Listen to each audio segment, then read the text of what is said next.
Yo, what's going on, y'all? How we doing? What's poppin'? What's poppin'? Everybody had a good holiday weekend. If you did any vacations or staycations or grilling or spending time with friends or family, hopefully that was a good time. Hopefully yes, everybody sir. Yes, sir. What's going on, Alex? Safe How you doing, man? And enjoyed responsibly. Alex, what's going on? Yeah. So the 4th is come and gone. I don't know. Maybe like every little spot in the calendar is just like a marker for me. But we've turned yet another corner. The holiday is over. Training camp is in a couple of weeks.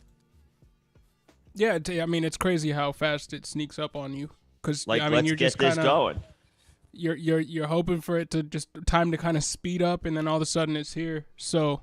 Yeah, it's time to get those mocks in, y'all. It's time to start mocking. It's time to start really digging in. I mean, everybody here has been doing this weekly with us. But if we get some new people in, it's really time to start figuring out rankings. This is the time where 20 years ago people would start buying magazines with some random person's rankings. Now it's good. We don't have to do that. But yeah. Well. We'll have our variation, I guess, of that because this weekend, just FYI, I will be going in my tank and I will be putting together the first layout of my 2022 redraft draft plan. So that is in the works. Stay tuned on that. I will, we'll of course, make everyone aware as much as possible and as frequently as possible when that becomes available. And the way I typically do it is I break it down by position and then I just give some short summaries on individual players. So yeah, stay tuned on that one. There you go. Are you is this strictly for redraft? Is this best ball oriented too? No, this will strictly be redraft. And I'll have strategy that primarily focuses on one quarterback, but I will caveat here and there, in the scenario where this is a super flex league, I might do this differently. So I will structure it with one quarterback in mind. I would love to look at the numbers and see what the league breakdown is, one quarterback versus two quarterback. I'm sure someone has a statistic of that somewhere. But it still feels like one quarterback is your standard format. Superflex is more like the new age format. What a lot of people play now, who they're more recent to the game than some of our old timers. But Dynasty Superflex is really the main dynasty format. But you're right. In one QB leagues, or in redraft leagues, it's typically one QB. Yeah. Some do super flex, but anyway, it's going to be a redraft draft plan focused on one quarterback with sprinkled in super flex strategy and thought processes sprinkled in. So yeah, be on the lookout. First edition, I expect to have out before the end of the month. And that'll be available on sooner. the Discord on the for you members. You get an early peek at it. For everybody else, it will be available at some point within the next month and a half on the on our website. Sooner than well, that, we want, but yeah. we want to give the members a head start. Sooner, That means something. Sooner you know for what the I mean? sooner for the members, but like by August 1st, everybody will have it. There you go. So, yeah. And yo, Alex, yeah, man. Anyway. Hey, we've been wanting to do best balls. We actually wanted to start out when we started doing the mocks with you guys. We wanted to start out doing best balls and not do just mocks on Sleeper. The issue is Underdog doesn't have like a website where you can do the Underdog thing. It's a mobile app. Well, they have a website. But I think I haven't been able to use it. maybe there's an issue with where you. Maybe there's an And issue because with of the streaming Pennsylvania. setup we have, it all is hosted on my computer right now. So we're gonna have to figure out some way to be able to do some best balls soon. It might not be on an Underdog. It might be on a different format. But that's something that we're gonna have to work out. But we will be doing that soon. I know they have. I mean, they have a website. Maybe there's an issue with it, depending on, like I said, where you live. But if that's the case, then we'll take a look. We'll take a look at it. I thought the issue was the compatibility with the software that we use. But anyway, Yeah, I'm trying to log in right now, and it it's not says giving sign anything. in. You are denied location permission. That's We need this what it- per yeah. state regulations for you to log in. So That's not so. Yeah. So Yeah. like that's the issue. Okay. yeah. Yeah. So it's weird that it works for the on mobile but not on web. Something that we have to look Regulations into. for different technology, but Yeah, we will well- try to find a different platform to be able to do that on. So, yeah. We'll try to figure something out because I would love to do a best ball during a live stream. But also we could create private drafts and drop the invite into the Discord as well. That is something that is possible. Absolutely. So yeah, but thank you for calling that out. So we can get into that. We can absolutely start to do best balls and kind of ramp up the stakes a little bit. Throw a couple bucks on it here and there. And what generally helps, of course, with drafting is ADP. And ADP, what comes from ADP is rankings, and we're going to continue talking rankings today. Yeah, Alex, it is weird. I've been trying to play Underdog for a minute. We started doing best balls when it was draft.com. Before draft.com got bought out by I think it was Underdog. It was Underdog, or they were absorbed, or I think Draft joined. It was like Draft Kings, something like that, and Possibly, then yeah. Underdog moved forward as their own entity, something like that. Anyway, But Weird. that's something that we loved doing a few years ago before draft.com did get bought out. weird issue with Underdog. And yeah, I just haven't been able to do it for the longest time. And I've been hearing for years that Nick's just been doing best balls, and I haven't really been able to participate because regulations. But I'll see if I can send a link to a private draft in the Discord. And maybe like even off stream, it's just like whenever everybody can join, go ahead and join up. I might have to leverage my VPN and works. maybe do some geolocation and see if we can figure that one out. But There you go. until then, we're just kind of stuck. But we will try to find and figure out a way to do that with y'all. Yeah. Anyway, we've got some more rankings today. Last week before the holiday, we did our top 12 tight ends, which was kind of admittedly a boring conversation just because most everybody's going to have the same names in the top 12, or at the very least the top 10. Maybe just some actual order of the names is different. Today, I think, is a little bit more of an interesting conversation. It's the tight end 2 rankings that we have for the 2022 season for redraft purposes. Tight ends 13 to 24. I think this is going to be our most kind of flowing conversation. So fluid conversation. So is what I meant to say. Just because this is a ranking that is based primarily on upside and upside potential, guys flying under the radar, because unlike any other position, at some point the expectations of the tight end landscape fall off a cliff, and there's no such thing as relying on tight end twos the way that you rely on RB and wide receiver twos, as we all know. So this is just going to be way more like these guys' ADPs might be buried, but it's just like, how much do we like their upside? Look, so I'm very interested to see how this goes today. Every year, a tight end or two comes out of relatively nowhere and jumps into the top 10, sometimes top 6, sometimes top 4. We saw it last year with Tonyan. We saw it last year with Schultz. We saw it 2 years ago with Tonyan. Yeah. It happens. Somebody comes out of relative obscurity and becomes a fantasy name that you wish you had on your fantasy team at the tight end position. So basically, these rankings are rankings of which guys can do this, have the potential to do this the most. I didn't really come into this looking at, okay, I think this guy will be my tight end 13. I think this guy will be my tight end 14, 15. Really, It was a ranking of, for me, which guys below these 1 through 12 tier, below the TE1 tier, have the best chance to be in the TE1 tier by the end of next year. We approached this the same way without talking about it. There we go. I did the same exact thing with my rankings. So just a quick rehash of last week, just so that we get the first couple or first 12 or 13 names out of the way. Yeah. We were clear on Travis Kelce as the tight end 1, Mark Andrews and Kyle Pitts. I did edge Pitts slightly ahead of Andrews, but Andrews and Pitts round out the top 3. Darren Waller, George Kittle, Zach Ertz, Dalton Schultz, TJ Hawkinson, Dawson Knox, Dallas Goedert, Pat Freiermuth. I had Mike Gesicki in the top 12. John had Albert O in the top 12. Yep.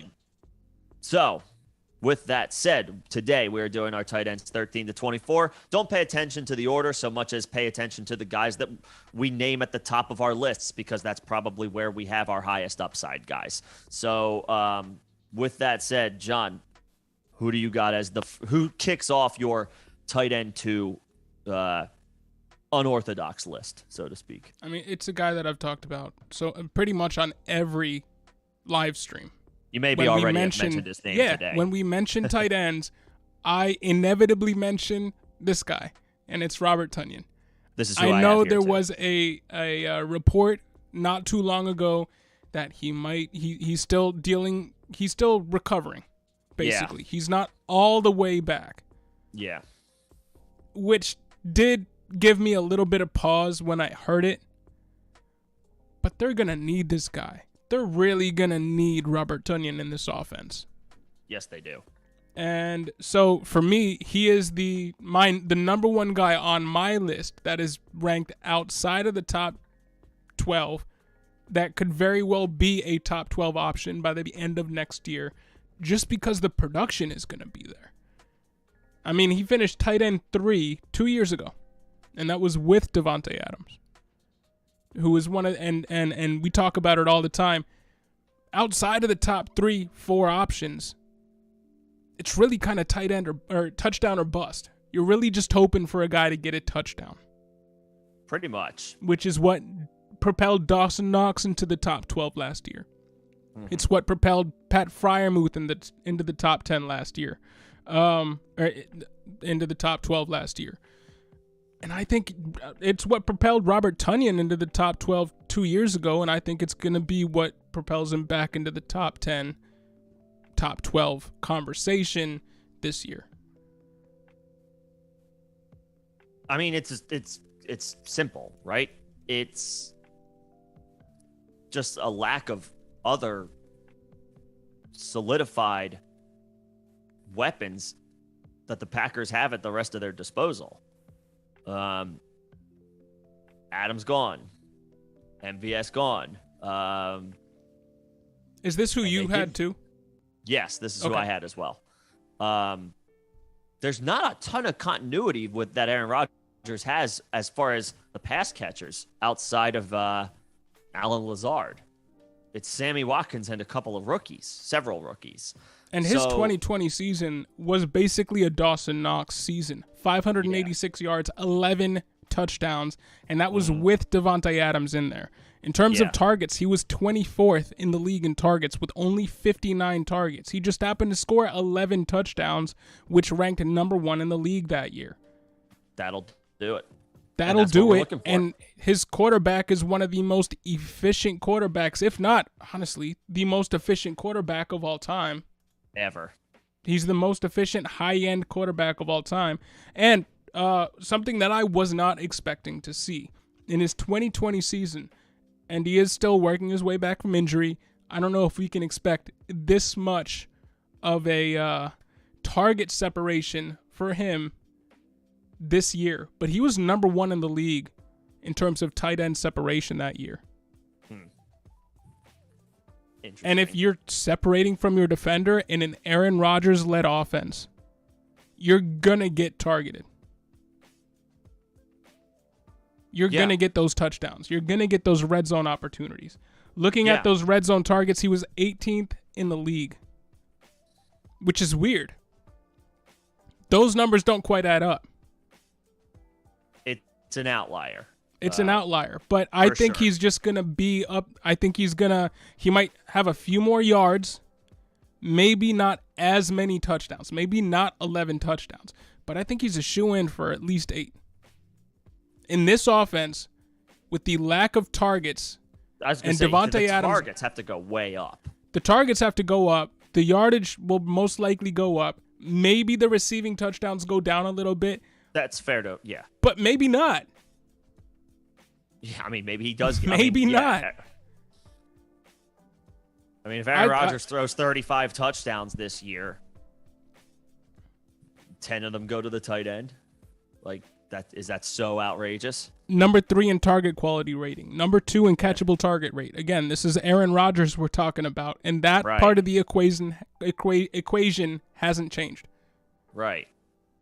So I think he's going to be in the top 12 by the end of the year. I think somebody from the top 12 that we had ranked will not make it. Maybe an Albert O doesn't make it. Either injury or underperformance. Maybe a Mike Gesicki that you had at 12 doesn't make it, and Robert Tonyan does, and it just pushes the other guys down the board. I think that is a very good possibility, and his ADP is cheap right now. Yeah, I mean, even a guy like Freiermuth, who on the back of 7 touchdowns delivered as a rookie tight end. Again, last year was an outlier as far as young tight ends, multiple young tight ends making a fantasy impact like year 1. Does Freiermuth take a step back? You can do this. You could do this hypothetical with all guys except for maybe Kelsey, the top 3. But yeah, Tonyan's in as opportunistic a situation as any tight end that doesn't have a more solidified role.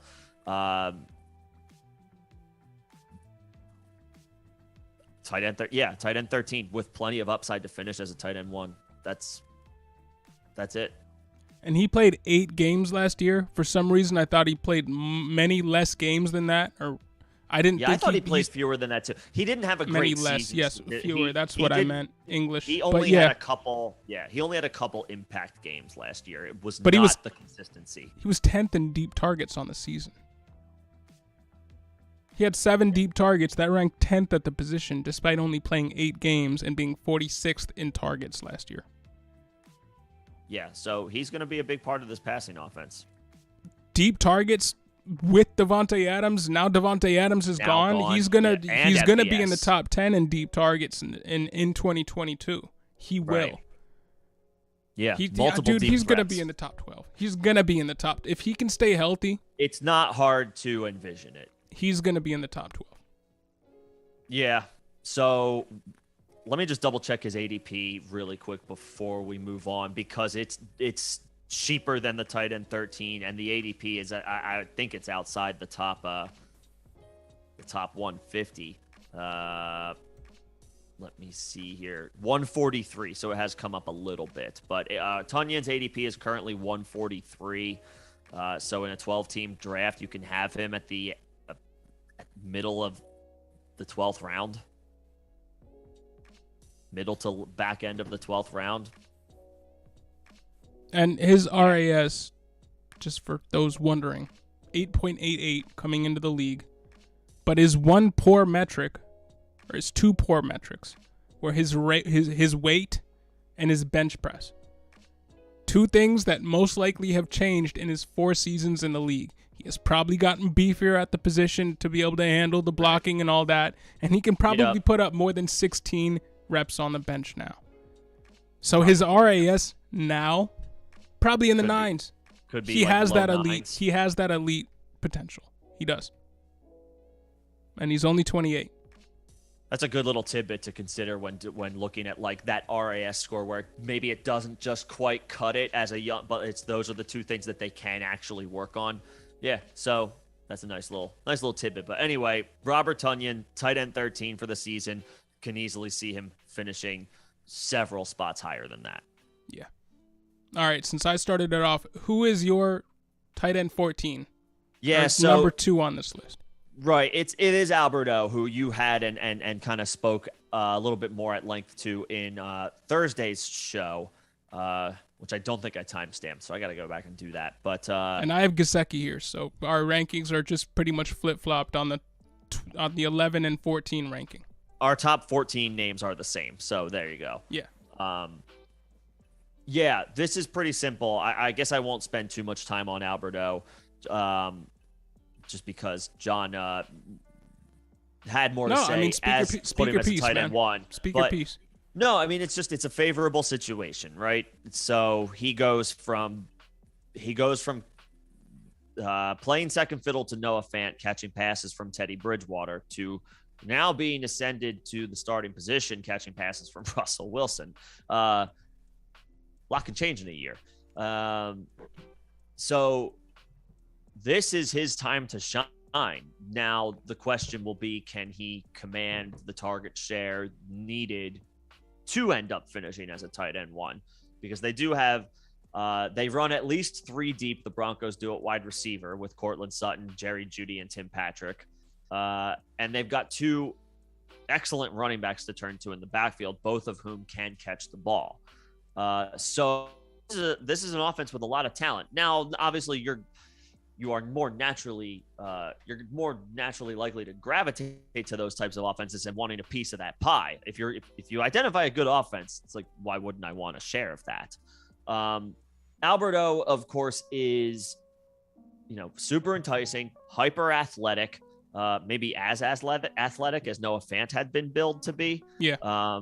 So the tools are there.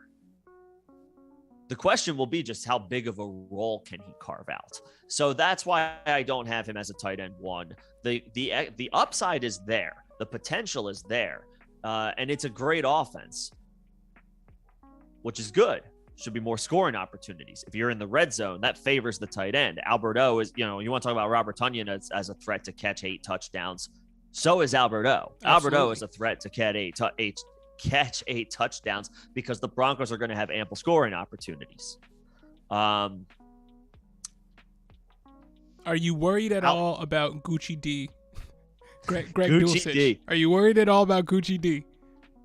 I'm worried about Gucci D as it pertains to Alberto, the way I was worried about Albert O when Shout out to Slim. Shout out to Slim. Shout out to Slim for Gucci D. I'm worried the same way I was worried about Albert O previously when I was taking flyers on Noah Fant over the past couple of seasons. I'm not. I get that minicamp and OTA buzz is a thing, and it's exciting to see players, get talked about. It puts them on the map for you if you weren't looking at them, and if they are a guy that you like and you hear about it, now you're drafting the guy 20 spots higher. I think it's a rookie situation, or it's a situation where it's a rookie is got a steep learning curve. They're playing 7-on-7 against air right now. There's a lot of intricate details that come with playing the tight end position. I'm not going to pretend like I can speak to all of them. I didn't play the position. I just know it, but I understand it. It's a difficult position to learn and play. This is a developmental situation. Alberto is the guy at that spot, at that position for the Broncos. And I love his upside. I love his potential. I'm just curious to see what the role is that he can carve out. And that's the one thing that's keeping me from listing him as a low-end tight end 1. But obviously putting him at 14, the upside is there. And for those of you that are wondering, Greg Dulcich has an RAS of 8.24, and he has the same issues that Tonyan had coming in. Okay, so he just a little needs light some season. And isn't as strong as the RAS numbers would like you to be if you were to be considered elite. But he does have a great explosion, great speed, but it will take him a few years. So I'm not worried about Greg Dulcich this year in terms of what he's going to be taking away from Alberto. Yeah. And what's going on, Slim? What's going on, Rojo? What's going on, guys? How y'all doing, man? But yeah, all right. So I had Mike Gesicki. And the reason why I don't have Mike Gesicki in my top 12, we went over it a little bit last live stream, it's just because there's a lot more target competition in this offense, and I am not a Tua believer. That is well documented. So with those two things in mind, they're going to have to force feed Tyreek Hill the ball. They're going to keep giving Jalen Waddle the ball as much as possible. They got Mike Gesicki there, but they also brought in Cedric Wilson. They also brought in a few rookies. They also brought in Chase Edmonds and Sony Michel. And so there's a lot of other pieces in this offense that we are devoting some sort of offensive workload to. And I just think Mike Gesicki's workload is going to shrink to the point where he is not a tight end 1. And that coupled with the fact that he's only had one tight end 1 finish when he finished tight end 7 2 years ago, I don't believe there will be enough work to warrant Gesicki being a top 12 tight end. Based on talent alone, he deserves to be in there. If we were ranking talent alone, he is a top 12 option, but he's just not going to get the requisite work to be able to put him there, in my opinion. And I don't think Tua is the type of guy to elevate an offense like that. Or elevate multiple players if we're hoping that the wide receivers work out. Or last year he was only able to elevate 1, and now we're expecting him to elevate 2. And and that even if he does succeed in elevating 2, Gesicki's still the odd man out. So, yeah. Fair concern. Yeah. But we do have both of them in our top 14 overall, them being Mike Gesicki and Alberto. So there's upside for both Rojo of them. can't feel his face right now. Oh, wisdom teeth? Man, I had that. That's rough, when did man. I have that procedure? That was, I think, in high school. Yeah, that was rough. That was not a fun day. Yeah. I had my bottom 2 taken out but I was in Chile, and they messed up the whole operation, so they could only do 2. They were supposed to do all 4. They messed it up. Oh, dude. And I was just so terrified from that whole situation that I waited until I was probably around 30 to get my top 2 taken out. Damn. So, yeah, I feel your pain, bro, even though you can't feel it right now. But late round gems at tight end is one of my favorite things. That's my favorite approach this year. That's my favorite approach this year. Yep. So I would definitely say Robert Tonyan is a favorite of ours as far as one of the guys that currently with an ADP like outside the top 100 for sure, and his is closer to 150 than it is to 100. So I feel like he qualifies. So he's a favorite of ours. We have Alberto and Gesicki in the top 14. Who do you have at tight end 15? Cole Kmet. Okay, he's a little lower for me, but only a couple of spots. This is where I got Cole Kmet. I just think this year, what's his competition? We've been waiting forever for Jimmy Graham to be out of the equation. He's finally out of the equation. Justin Fields has 1 year in the offense. No Allen Robinson. Darnell Mooney isn't an alpha wide receiver in his own right. He's more of a beta wide receiver who's just been given the full this gigantic workload, and he should be fine with it for this year. But I think by nature of that, Cole Kmet is gonna have to be involved a lot, and he's one of those he's gonna have some positive touchdown regression this year. He scored 0 receiving touchdowns last year in 17 games played, 93 targets, 0 receiving touchdowns. He finds himself in a situation kind of akin to what we see with Kyle Pitts.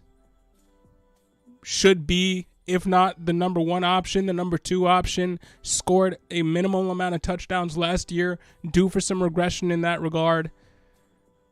Showed some growth from year 1 to year 2. In terms of yards per reception, that number jumped more than a full yard in a year. More than doubled up his targets in a year.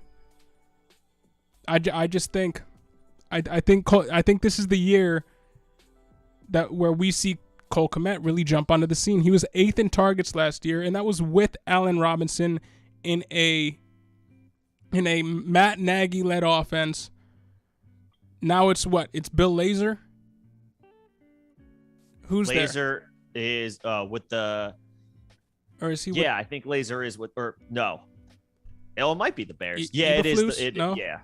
Who's Eberflus is the head coach. Yeah. Hang on.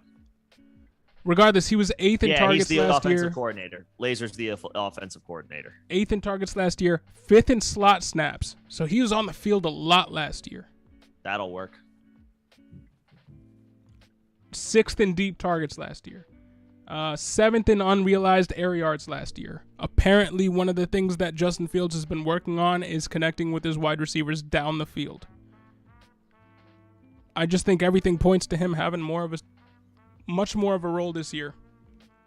And with that in mind, with the positive touchdown regression that we are going to be expecting goes his way, 3rd year breakout for a tight end is kind of in line with how we view tight ends. And he is, again, just on that 9 RAS borderline, 8.92. So, I think this is the year we see Cole Kmet. He might not ever be a top 6 option, but I think he can be like a Hunter Henry. Hunter Henry, for the first few years of his career, injury held him back, but he was always a top 10 option. He was just more, 8 through 12. I think that can be where Cole Kmet lives. Maybe he'll have 1 season in there, 2 seasons in there where he supersedes that ranking. But I just think that's where he's going to live. I think he's going to live in that realm of tight ends, which is good for your fantasy team. Sure. Yeah, and absolutely. Based on where you're going to be drafting him, I think that's value. Yeah. Just got to check his ADP really quick. So I have Kmet a couple spots down. You have him at 15. I have him at 17. So I have him 2 spots lower than you. I agree with everything you said. It's about time that Kmet becomes a focal point of the offense. It's the thing with Kmet, I'll just say, we like Robert Tonyan, I guess more than Cole Kmet. Robert Tonyan is cheaper than Cole Kmet by about 5 or 6 spots in the draft. And Albert O even cheaper.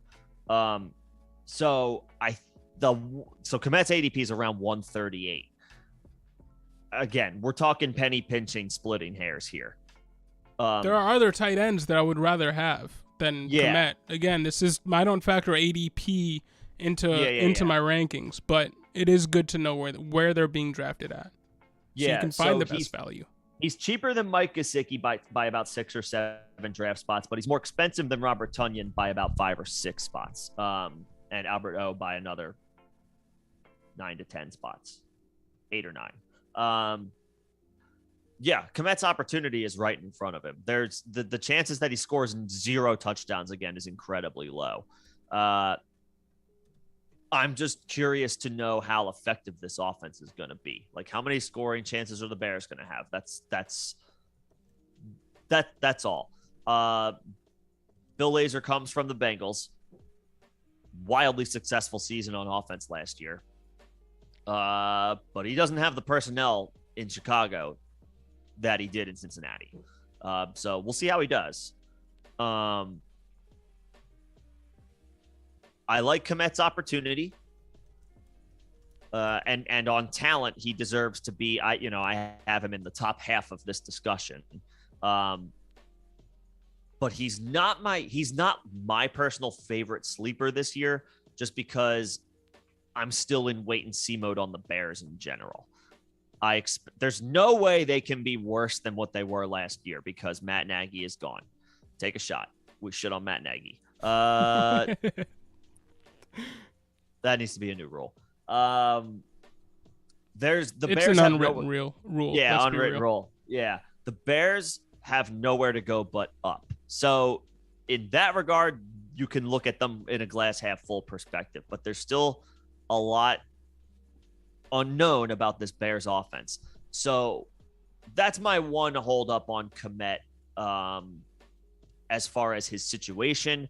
And I'll just mention his ADP is a little higher. Again, splitting hairs, 138 is hardly breaking the bank for anybody.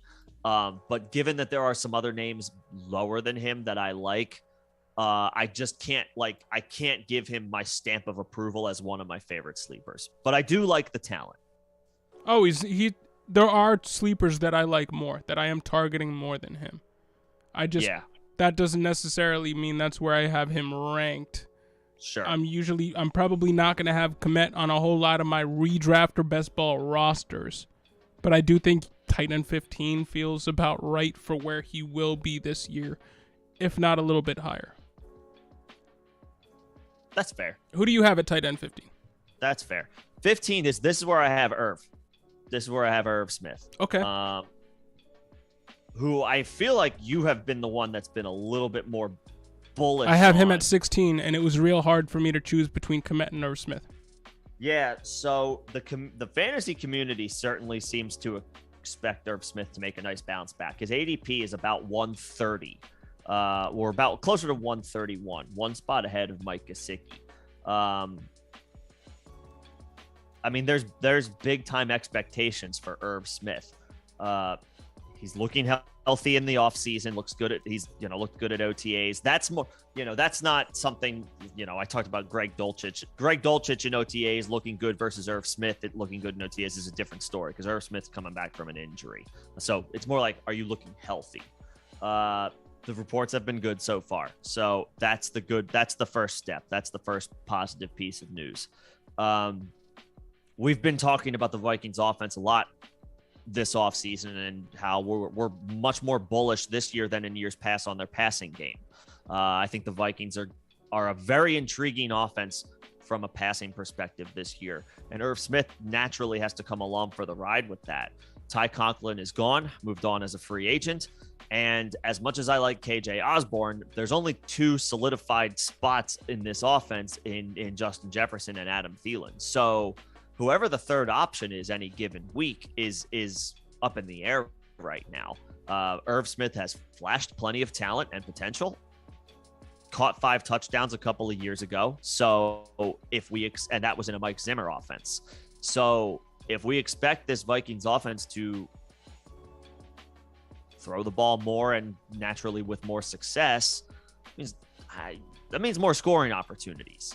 And so, once again, the 8 touchdown upside for Irv Smith is there if the Vikings are going to throw the ball more, and I expect them to. I have good vibes about when I have good vibes about an offense in general, that just naturally makes me gravitate to all assets of that offense. And you've been a huge proponent of going after your Vikings this year. I guess I'm planting my flag on them in general, and so Irv Smith naturally is somebody that I like the talent regardless, but his situation is driving me toward wanting to draft him, even though his ADP is a little bit higher. It's around 130, so 12 team drafts, you're going to have to spend, maybe lower in the 11th round, maybe higher in the 12th round. So again, that's not terrible. You're hardly breaking the bank there. So that is a shot that I'm willing to take.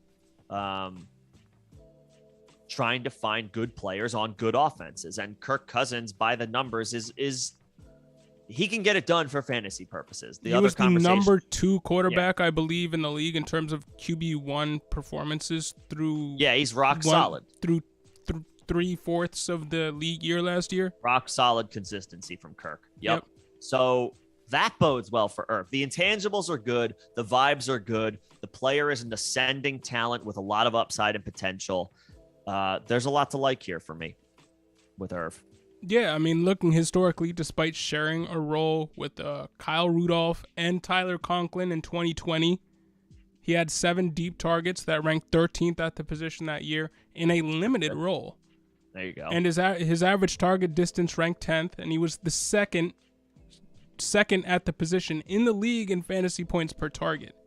On a per-play basis in 2020, Smith did about all he could with the work that he was given. He was averaging 10.68 PPR points per game without Rudolph in that stretch towards the end of the year there in 2020. You saw an uptick in all numbers, and over the course of a season, because we really don't have a full season's sample size for him, because he got injured last year with that torn meniscus. Yep. Which is another point I'll bring up in a little bit, because it's not an ACL, it's not an Achilles. He should be fully recovered coming into the year. But extrapolated, those numbers without Rudolph, extrapolated would have been 51 receptions for 621 yards and 10 touchdowns in 2020 when he was 21 years old. That's a tight end. Now he's 24, 23 going on 24. Yep. I mean, yeah, I've really liked Irv Smith for a while. He is the only tight end that I've gravitated towards that didn't have an RAS of 9 or close. His RAS is in the 4s. I don't care. The dude just produces. Yeah, it's funny how that works out. I mean, because that score is terrible, but he's proven he can play. Yeah, I mean, and if you go on to RAS.com, or I don't know I don't even know what the website is. .net. Something like that. It's because he's 6'2". That's literally the majority of why he's ranked so low in the RAS score. It's because he's 6'2". And RAS puts a premium on players being at least 6'4.5" at the tight end position. Because he's 6'2", he gets knocked down a ton. Significantly. Okay. Significantly. He also doesn't have the greatest explosion grade, but he's very fast, and has been productive going back all the way into college, when he made people forget that O.J. Howard was there in for the Crimson Tide. He just came in, was a very young player, and did very well for Alabama. Came into the league, had some injury issues, didn't get a full-time role. And last year, again, torn meniscus. He should be all the way healthy. They didn't add anybody to the tight end room, which is a point you made, but they didn't also add anybody to the entire offense in the passing game outside of Jordan Naylor in the 5th round. Jalen Naylor. Jalen Naylor. Thanks. But yeah, man, I like Irv Smith a whole lot more than I should, given my dependency on RAS. Well, let me post. And what's going on, Max? What's going on, Max? How you doing, man? Well, let me pose this question to you that I guess maybe just came up in my head, and maybe this is more of a like a rhetorical question. Do you think that do you think there may be a correlation between the poor RAS score and the fact that he has battled injuries? So maybe is his body because he did come in at 242 pounds, which for a guy who was 6'2", he was a pretty rocked up 6'2", and he got. I mean, if you look at the pictures, he's muscled up. Yeah. Like if you see him on the field, he doesn't look undersized from just a build perspective. He's just not as tall as some guys, but he's tall. He's gonna be playing slot snaps, be a slot receiver for them. Our slot receiver who's 6'2" is big. Mm-hmm. You don't know, that would be a big slot receiver if he was playing wide receiver. So you do have to be a little bit forgiving with these numbers. You do have to look into the reasons why they have a low score in certain metrics and what the road is to overcome them. Irv Smith has it just like a Brevin Jordan.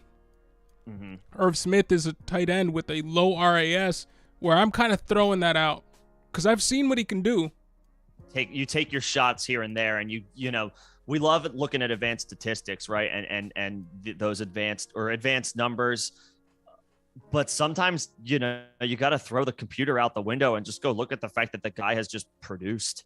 I've seen what he can do. Put up numbers. I've seen what he can do in a limited role, small sample size, but he's in a good offense. The target competition is low. They will have to be putting double coverage on Jefferson. They will have to sometimes bring a safety down to cover Adam Thielen, and that leaves Irv Smith wide open, not to mention the fact that they have to respect Dalvin Cook in the backfield. If Irv Smith is the odd man out for defensive coverages, it's going to leave him on one-on-ones a lot for Kirk Cousins to use. And Kirk Cousins is not afraid to target the tight end position. We haven't seen an athlete like Irv Smith at the tight end position with Kirk Cousins. I think the last time he had a tight end like that, would it probably be as athletic as that? Jordan Reed? Because it wasn't Kyle Rudolph and it wasn't Tyler Conklin. The last athletic tight end that I think Kirk Cousins had was Jordan Reed, and Jordan Reed was a top 10 option when healthy. When healthy, yeah. So I just think you got to follow that line of thinking with Irv Smith. I like Irv Smith a lot. The only reason I have Cole Kmet above him slightly is because I think Cole Kmet's going to have more targets. But the path is there for Cole, but the quality of target will be better for Irv Smith. Yeah. And the role on the field will most likely be better for Irv Smith. So I had to split hairs here. This is kind of a tier more than a ranking for me. Sure. At 15, 16. And I think I probably just talked myself into putting Irv Smith ahead of Cole Kmet. but just like that. Just like that. But yeah, man, I bottom line is I really like Irv Smith, the player. Max has his concerns about Irv Smith. Well, not enough balls to go around and isn't a top spark athlete. You share any of those concerns? No. I don't about the targets. Or not enough balls to go around. I think there's going to be plenty of. There are outliers to that spark athlete conversation that happen when you have need at the position from an offensive perspective and a good enough quarterback to get him the ball. And again, the tight end position, especially this far down the rankings, is more of a how many touchdowns can you get me on minimal targets type situation. Right. And I think he can get you 500 yards and 10 touchdowns. I think he's a threat to get that. Maybe not 10, maybe he gets to 8, maybe he has more than that. Say 7 or 8. Yeah, he's in that he's in that range for me where yes, I'm not expecting him to be 800 yards, 900 yards, 1,000 yards. He's not that type of tight end. But he's the type of tight end that can get you a fair amount of red zone targets, a fair amount of red zone touchdowns, and make you happy by the end of your fantasy day. Yeah. And to be that role has been filled by Adam Thielen for the most part over the years, as far as the red zone target for the Vikings. But this has a potential to be a new offense, or not the potential. This will be a new offense. This is not going to be this is not going to be an offense with Mike Zimmer's fingerprints on it. And I know that he was he's a defensive head coach. He had his offensive coordinators take care of the offense, but the philosophy here is about to change. So does that necessarily mean the roles stay the same in that regard? So while yes, Adam Thielen has been rock solid as a red zone threat, he's 33 now, and Irv Smith, this could be a situation where he can emerge. And we love Adam Thielen. This is not to detract from Adam Thielen's value. What I'm going to say right here is not to detract from Adam Thielen's value. But over the past 2 seasons is when is where Adam Thielen, this conversation for Adam Thielen, this thought process for Adam Thielen being a touchdown monster has come from. In 2019, 6 touchdowns. 2018, 9 touchdowns. 2017, 4 touchdowns. 2016, 5 touchdowns. He morphed into this touchdown monster because they didn't have anybody else who could be that for them. And that's why over the past 2 seasons, 2020 and 2021, he had 14 and 10 touchdowns over that span. 24 touchdowns over a 2-year span. But with Irv Smith in the fold here, back in the fold, fully healthy, we might see Adam Thielen's touchdown numbers come down a little bit and Irv Smith's touchdown numbers just come up. Yeah. I mean, that's what we're... Because over the past 2 seasons, they haven't had a bona fide receiving threat at tight end. Now they finally do. Or now we're predicting that they finally do. Mm-hmm. Not to mention, again, to your point, this offense is just going to be scoring more touchdowns in general, most likely through the air. So there's enough to go around here. Yeah, but I think so. Irv Smith is a threat to get 8 touchdowns, maybe 10. Yeah. So I have him as my tight end 15. Sounds and like now I do too. There you go. And we will talk about Hooper later, man. He is on this list. He might be on your list. Well, he's not on my list. All right, but we can absolutely talk about him. We could talk about it. Like I said, this is the most fluid ranking discussion that we will do because the tight end 2 is less of like a linear list and more about who are the guys that we are identifying as high upside options, 100 plus, 150 plus picks into drafts. And yet Gerald Everett is is most likely on Nick's list, is on my list too, Rojo. So we'll be talking about him shortly too. We will be talking him. Well, as far as it pertains to me, we're talking about him next. Boom. There you go. I have Gerald Everett as my tight end 16, Rojo. I've been bullish on his upside for a while. Former second round pick. I'm actually not sure his RAS score. It's up there. It's low 9s. And I think it's 9-12. Let me look that up. I know he's been billed as a good athlete. His says 8.97, but that still cracks the elite tier. What I found was the 8.97. Still cracks the elite tier. Former second round draft capital of the Rams. I see 9.01 is what I'm seeing. Okay, maybe it improved a little bit since the time he was drafted, which would make sense. Played on loaded offenses with a subpar quarterback, which is kind of a weird thing to say, but that's what the Rams were under Sean McVay and Jared Goff back when Todd Gurley was doing his thing. And then Tyler Higbee, who was several years older than Everett, emerged at the time and kind of, took over the tight end 1 job when Everett was still young and developing. Moved on to Seattle last year. I was bullish on him last year. I expected him. I put him in this, quote unquote 8 touchdown category conversation last year because I was saying he's playing at the time with the best quarterback of his career in Russell Wilson. Russ got hurt. Seahawks season went off the tracks. Everett started producing a little bit better though toward the end of the season after Russ had returned from his injury. Yeah, he had a nice little stretch there. He did. Yeah. So like you asked, Rojo, I jumped back on the train as a result of it because then he signed with the Chargers and now he's catching passes from Justin Herbert. Jared Cook had 100 targets last year, and didn't he put up a high-end tight end 2 finish? Yeah. Okay. Mid-tier. But yes. Mid-tier. So it's not like the most voluminous situation, but it's a great offense to target it. That's going to be throwing the ball a ton. If he gets 100 targets, it'll be by far the most amount of targets that he's ever received.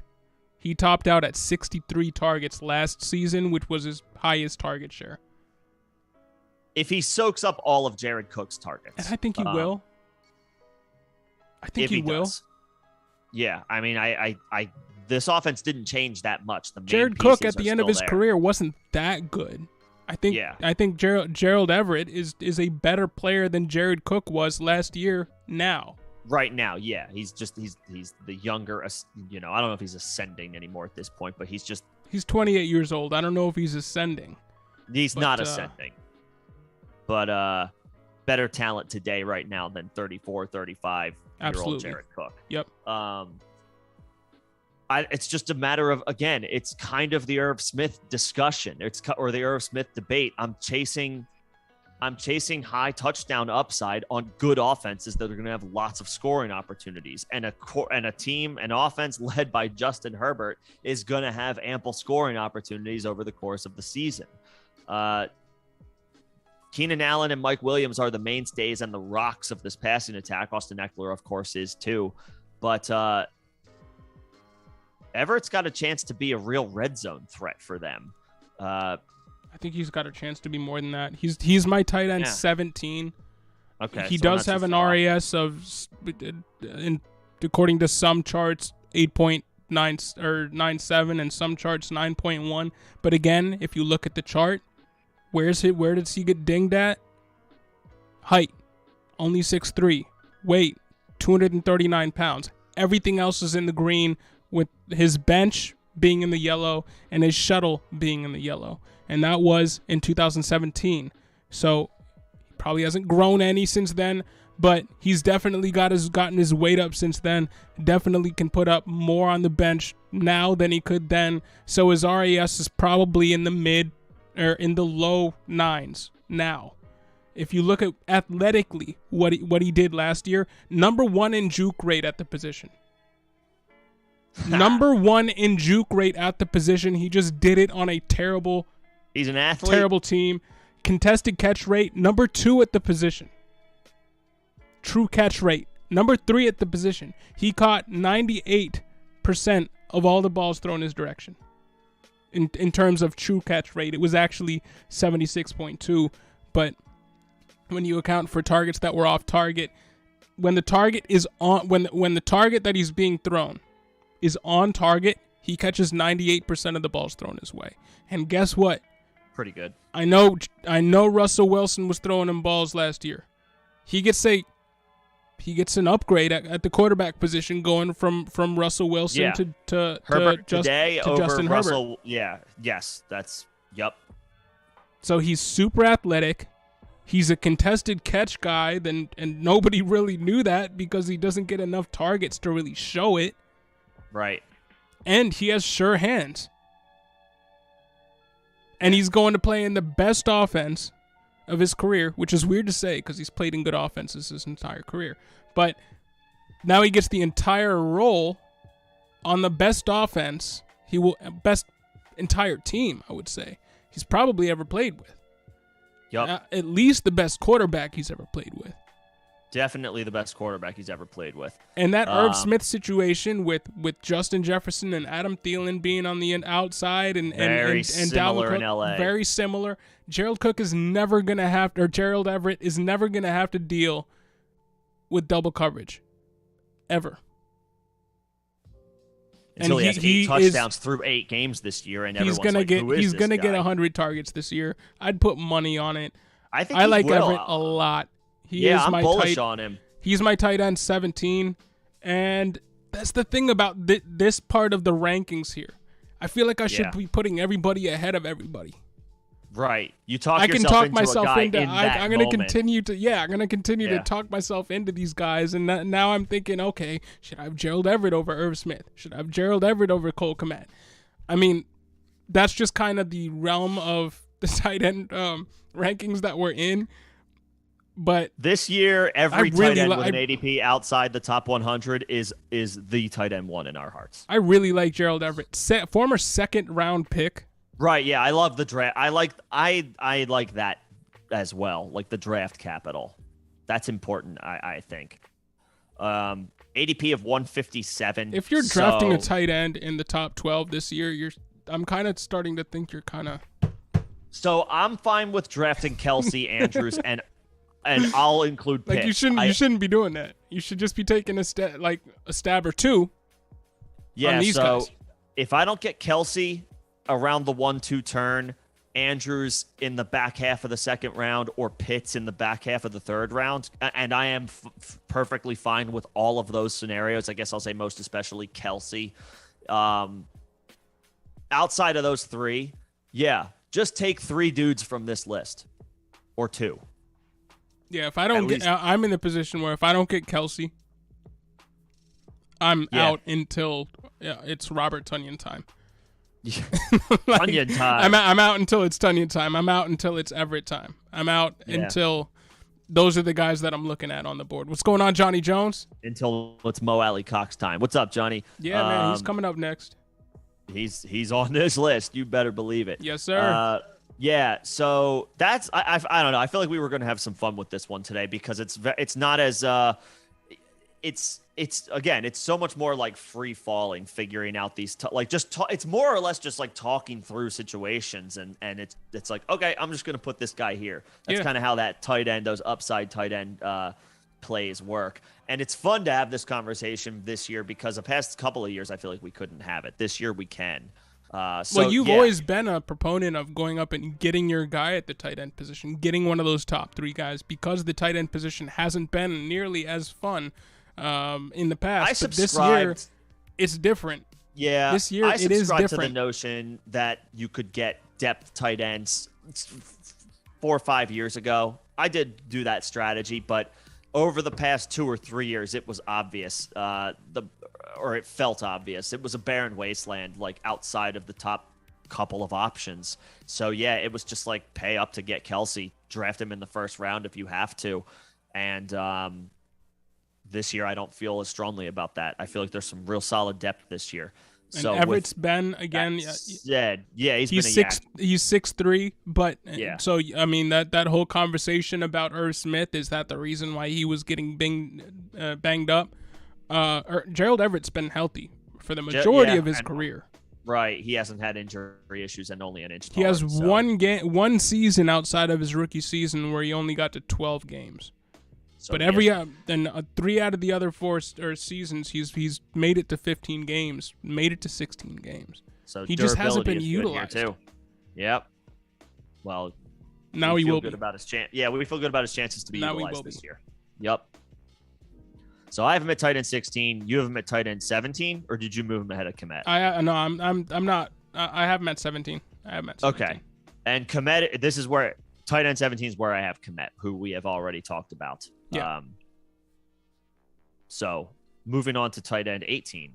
Who do you got? This is where I have Hunter Henry. There you go. Yeah. Yeah. So I was totally out on Hunter Henry last year, mostly because I believed in Jonnu Smith. I think everybody was. Nobody saw Hunter Henry being that guy. Nobody was on Hunter. Actually, yeah. I will give myself the credit. You were more in on Hunter Henry than most I will people. give myself the credit. Yeah, I did do a video on the fact that Hunter Henry might be the guy that you want to be investing in, not Jonnu Smith, and it came to fruition. It did come to fruition. It did. So yeah, you did call that one. I did not see that coming just because Jonnu Smith signed for more money. I thought Jonnu was going to be the pass catcher in this offense, and I guess I just ignored the fact that Hunter Henry has shown that he can be a damn good tight end over his career, dating back to his days when he was catching passes when they were still the San Diego Chargers. And last year, I mean, on 75 targets, 50 catches, 600 yards, 603 to be specific, 9 touchdowns. He was their number 1 receiver for much of the season last year, and he was their main their touchdown monster last year. There were games last year where Hunter Henry was getting you 2 touchdowns a game. Mm-hmm. There at least a touchdown. There was a good stretch there with him. Now, I think he had his lulls. He had some peaks and valleys last year. Yes. Where that's kind of his claim to fame. He kind of does that. Yeah. But so from weeks 4 to weeks 9, he only had 1 game where he didn't score a touchdown.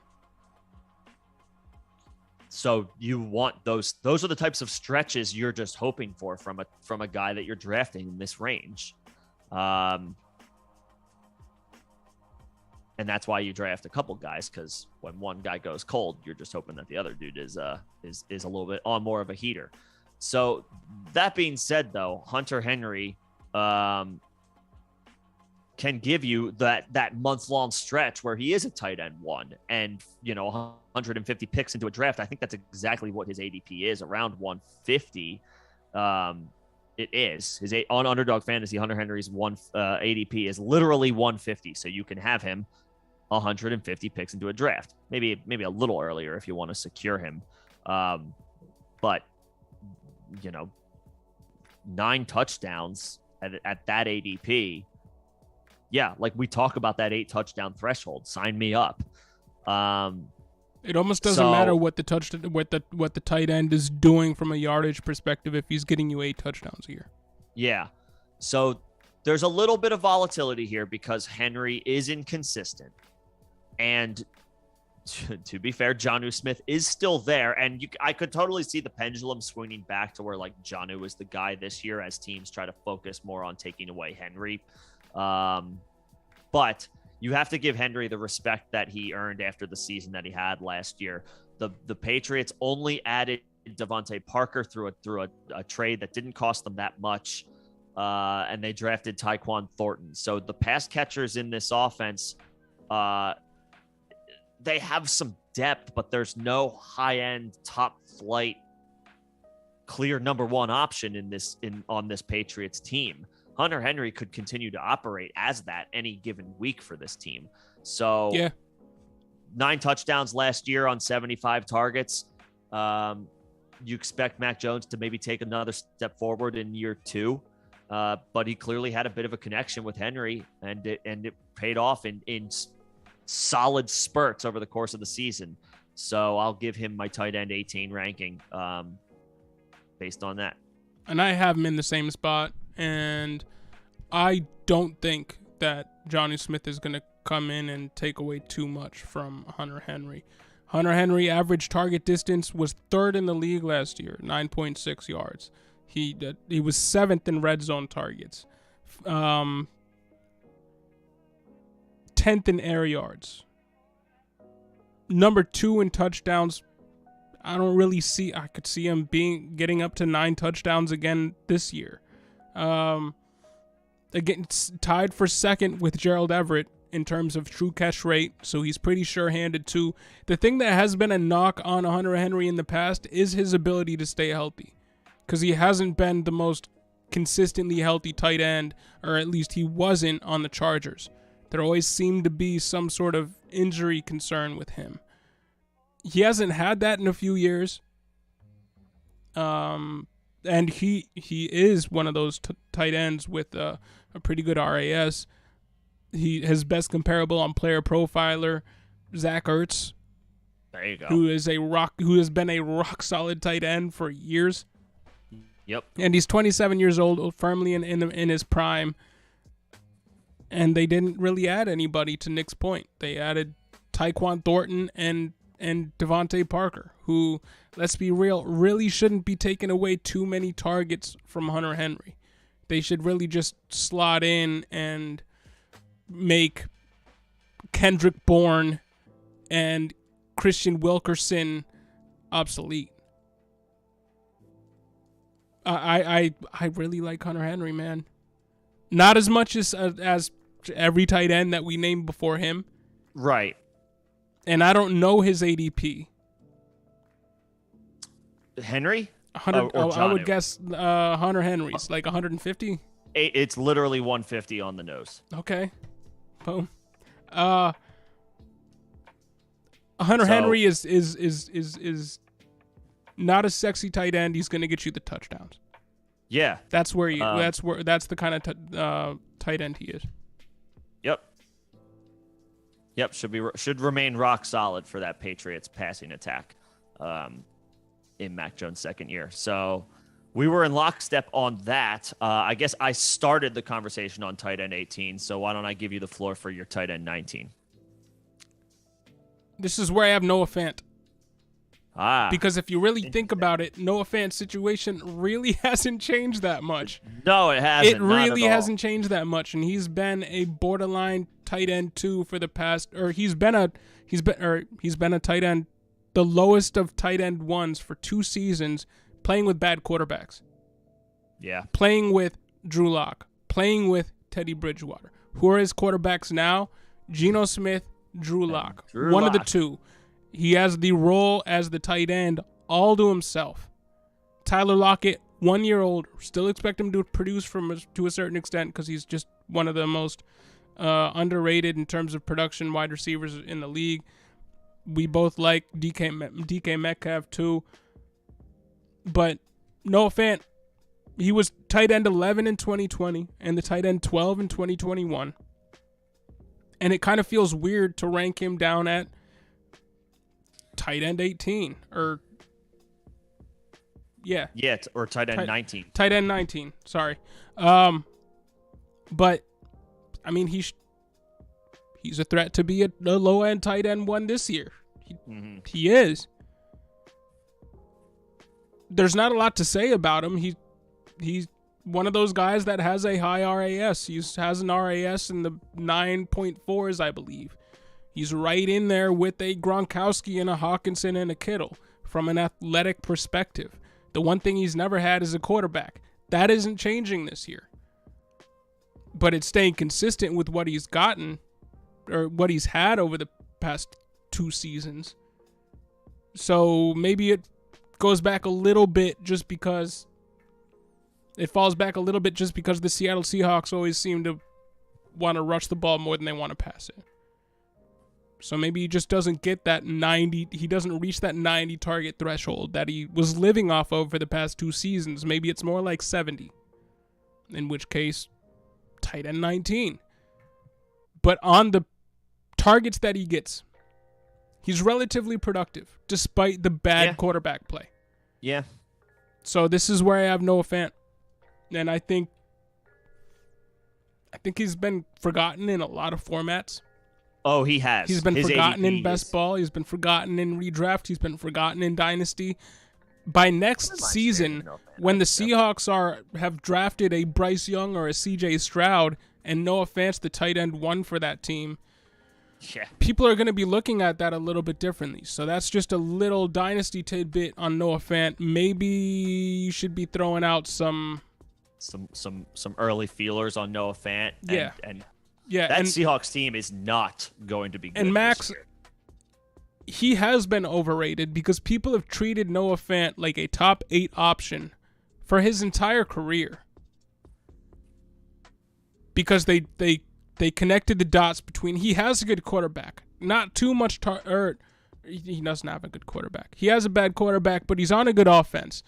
Not a ton of target competition because somebody is always injured, and they always expect Noah Fant to step up because 1 year Jerry Jeudy was injured the entire year, the other year Sutton was injured the entire year, and we expected Noah Fant to pick up some of that slack.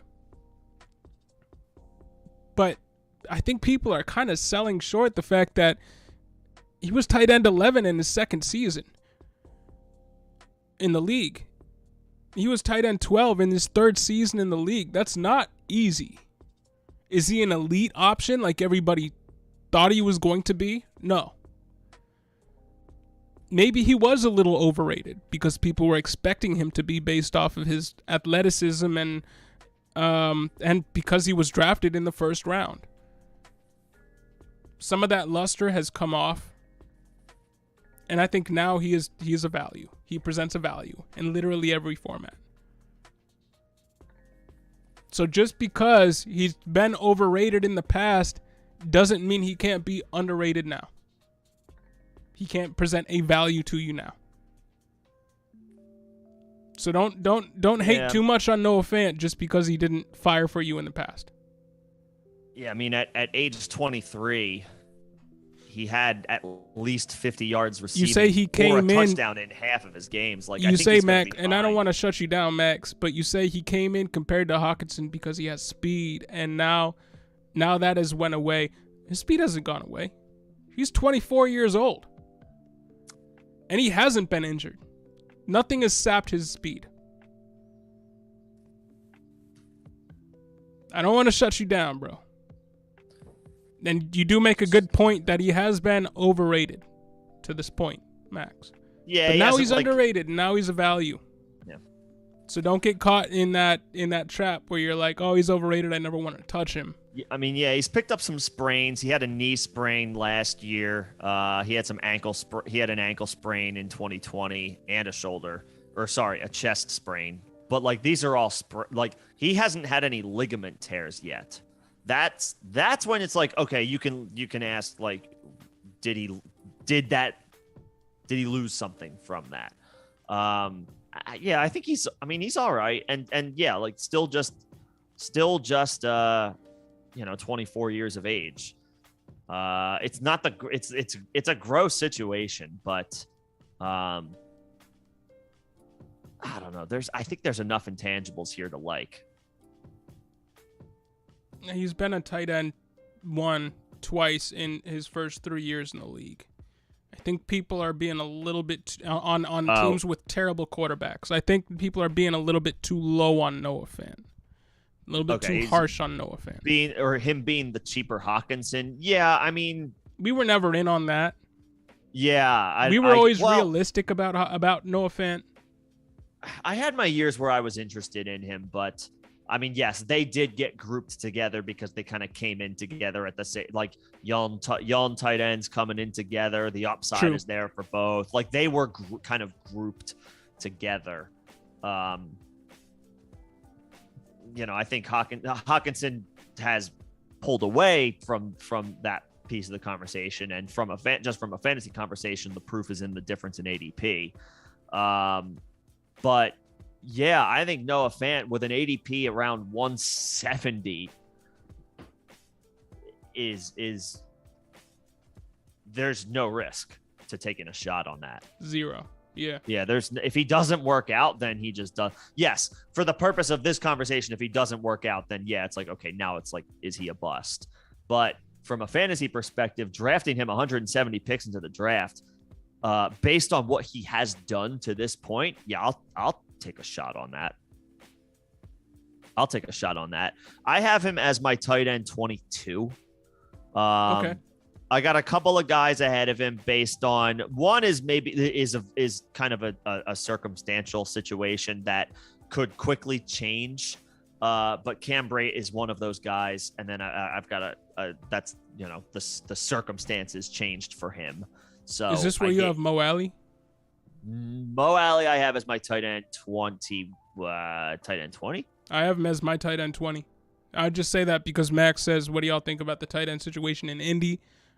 We really like it. This is going to be the best year Mo-Alie Cox will have ever had, and we'll get into that shortly. I love Mo-Alie Cox this year. Yep.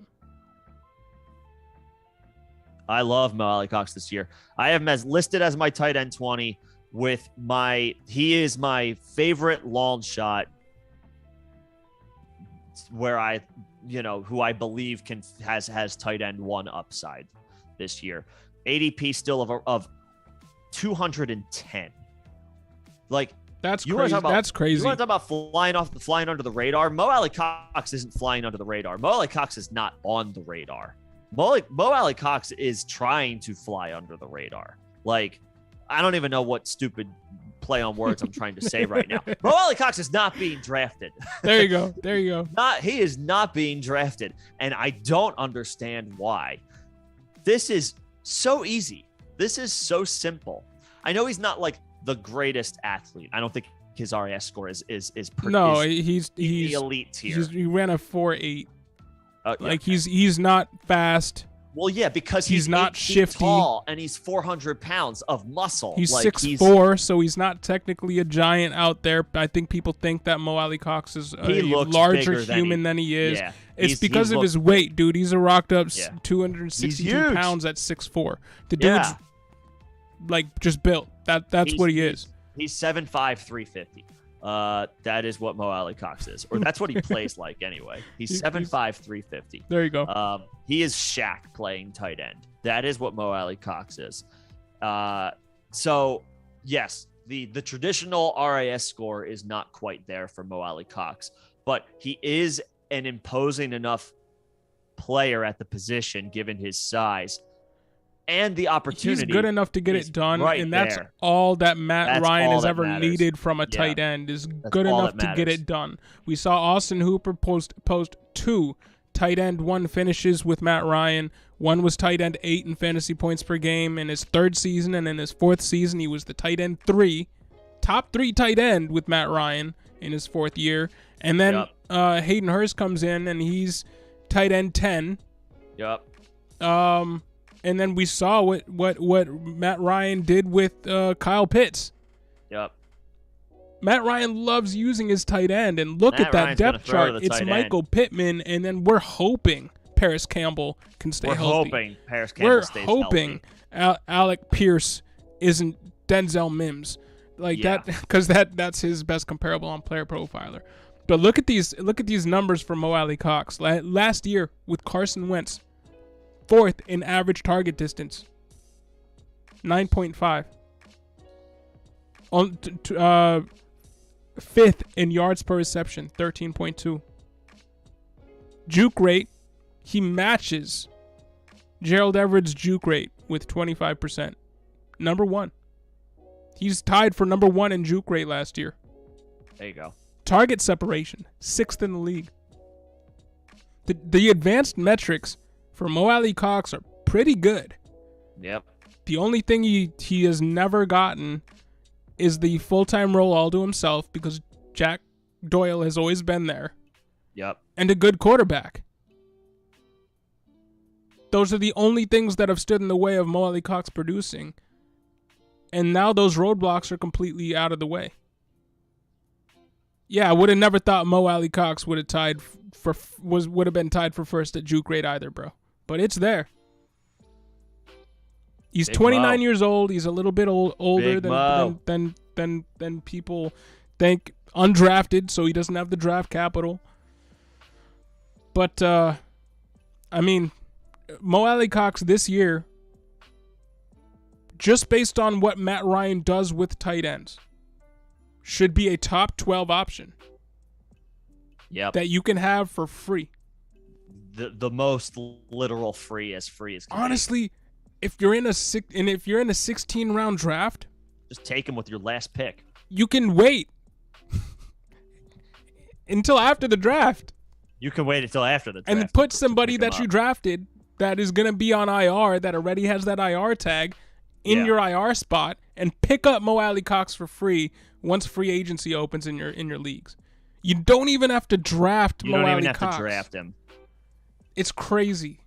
Yeah. We think you should, because if there's anybody like us in your leagues, then you got to draft. Then you got to draft him. But if you're playing with anybody who isn't listening to this channel or isn't locked in like us or like you guys or all that, I mean, you can literally pick him up off the waiver wire once your draft finishes and you do a little bit of maneuvering with your roster in redraft. And to be able to do that and pretty much guarantee a top 12 option at tight end is pretty wild. Yep. Our 2 favorite guys that I think that we've mentioned the most over the past 6 months from the tight end position have been Robert Tonyan and Mo-Alie Cox. Yep. All those other guys in there we like a lot, but the guys that we've mentioned the most, Mo-Alie is one of them. Yeah, I guess mention the most doesn't equate to ranking him higher than tight end 20, but I think having him here relative to his ADP, which is outside the top 200, is a testament to how much we believe in. This is like the ultimate sleeper of sleepers. Basically, draft one of the guys that we have ahead of him. Yep. Early in the teens, and then draft him with your 16th round pick. Yep. So you can double up on the tight end. Make sure that you guarantee yourself tight end production. You're not spending a premium on him, but you should be able to guarantee yourself premium production by picking at least one of the guys that we have ahead of him and Mo-Alie Cox. That should be your strategy. I would say draft Tonyan and Big Mo, but they both have week 14 buys, so that would be something that you have to consider down the line. Yeah, but getting Gerald Everett and Mo-Alie Cox is a great. Just do Everett. Everett and Cox is a great combination. Irv Smith and Cox is a very good, should be a very productive combination. Honestly, if you have to deal with 1 week where you don't have a tight end, it's 3 months from now. If you have Tonyan and Mo-Alie Cox on your squad, like I'm not even mad. That is something that I would. Yeah, I'll worry about week 14 when it's week 14. Yeah, then you just pick up whoever's on waivers for that 1 week and slot them in, and boom. Yeah, done. All right, so was he your tight end 20? He was my tight end 20. Rook, before we move on, Max is asking about your boy. Yo, just wait a year. Wait a couple years on Jelani. Wait a year, man. He converted to quarterback. He converted to tight end from quarterback in high school. And he was relatively unknown by the draft community before the combine and stuff.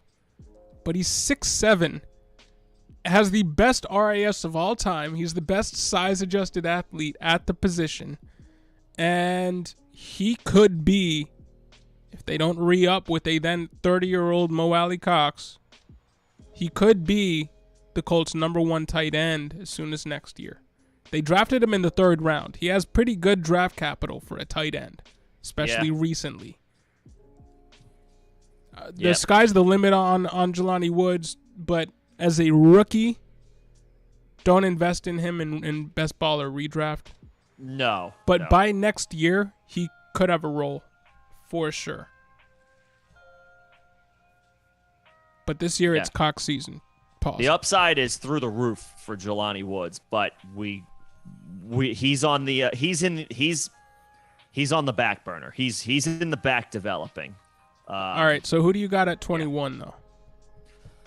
This is where I have wait. Is this where you have Brate?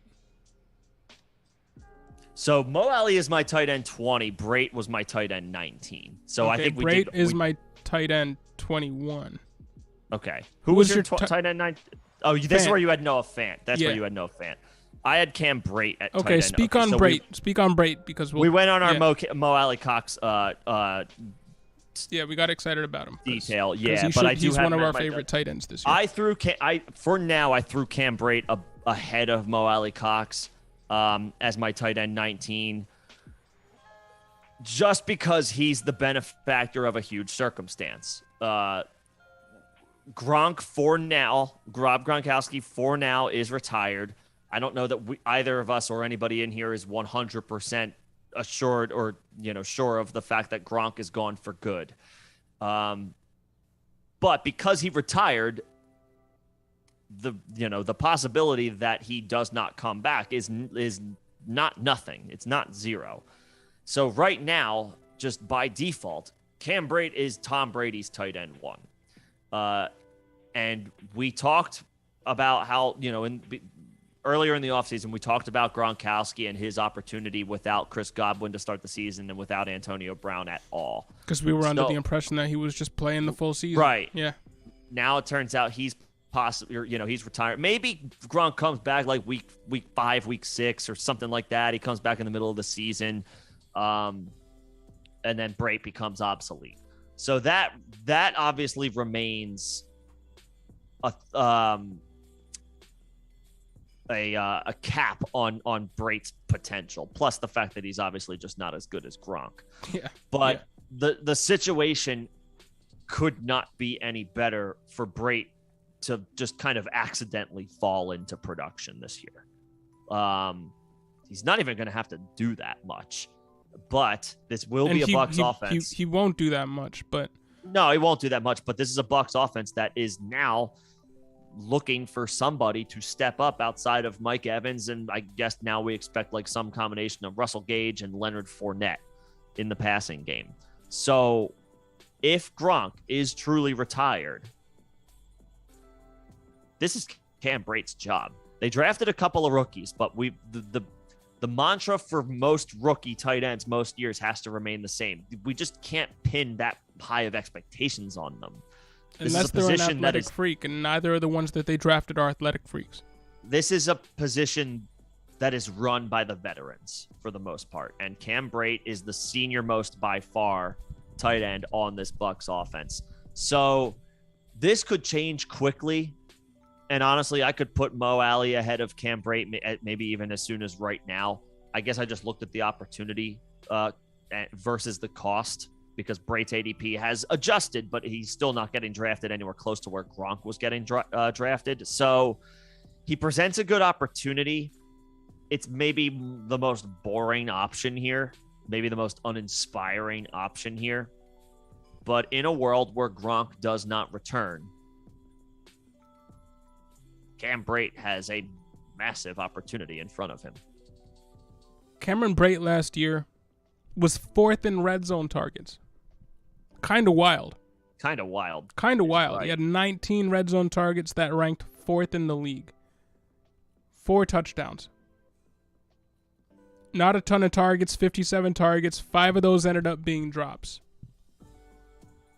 You look at his yards per target, 4.3. They're not deep targets they weren't deep targets for Cameron Brate. Literally his role was blocking tight end, blocking tight end, blocking tight end in the middle of the field. As soon as they got to the red zone, run a route, see if you can catch the ball and fall down in the end zone. That was his role. And I think that's going to be his role this year. Even more so without Gronk. Yeah. He's not going to get chunk yards. No. He's not a super efficient tight end. What I think Cameron Brate will do is get you 400 yards. He probably won't even get you 500 yards. 400 yards, and you're hoping to double up on those 4 receiving touchdowns, and he gets you 8. But his juke rate is 0%. Because they never asked him to catch the ball in the middle of the field. Yeah. Blocker. We're in the red zone. Run a 4-yard route and fall down. Just catch the ball. That was his role. That's going to be his role this year. Just to a little bit more of an extent. A little bit more this year. I think they do mix in Cade Otton in the middle of the field more.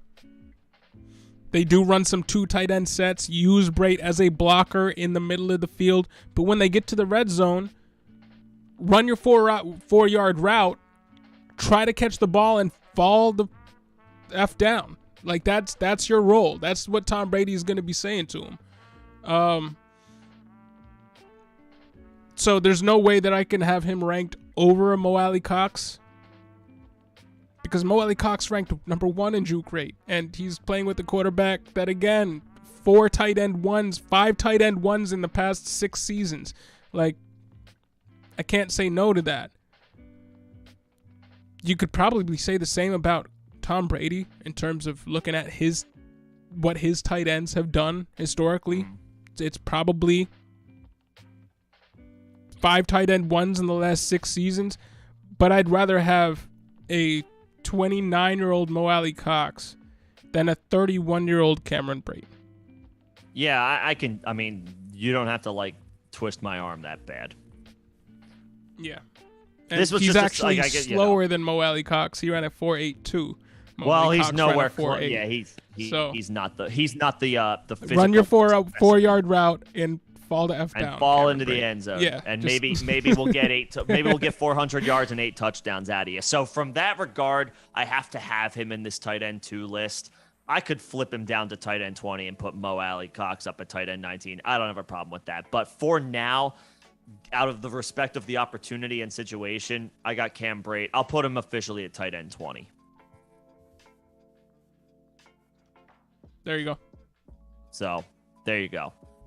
So and Cameron Brate will be overhyped. His ADP has been climbing since it's been climbing. Yeah, he will be overhyped for what he will get you. I would rather have every tight end. It goes without saying. I'd rather have every tight end ranked ahead of him over where he probably will be drafted by next month when we really do start drafting. Yeah, and I'll probably rather have the 3 guys that I have ranked behind him at their cost compared to where Cameron Brate will be in terms of ADP by the time I draft as well. So Cameron Brate won't be on any of my teams, but he does, just by nature of the role that he's stepping into and the lack of target competition he's going to be dealing with while Godwin is out, you got to have him at a not quite a low end tight end to a mid tier low end tight end to. And that's where I have him. Yeah. I'm not super crazy about him. This is kind of like a Cole Kmet ranking for me, where it's like I understand not talent. I understand the situation, and I'll give respect to that in that regard. But there are more interesting and intriguing guys on this list. I'll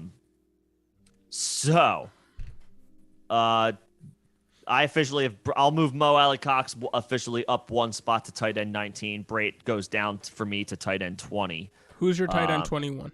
Tight end 21 is Tyler Higbee. Okay.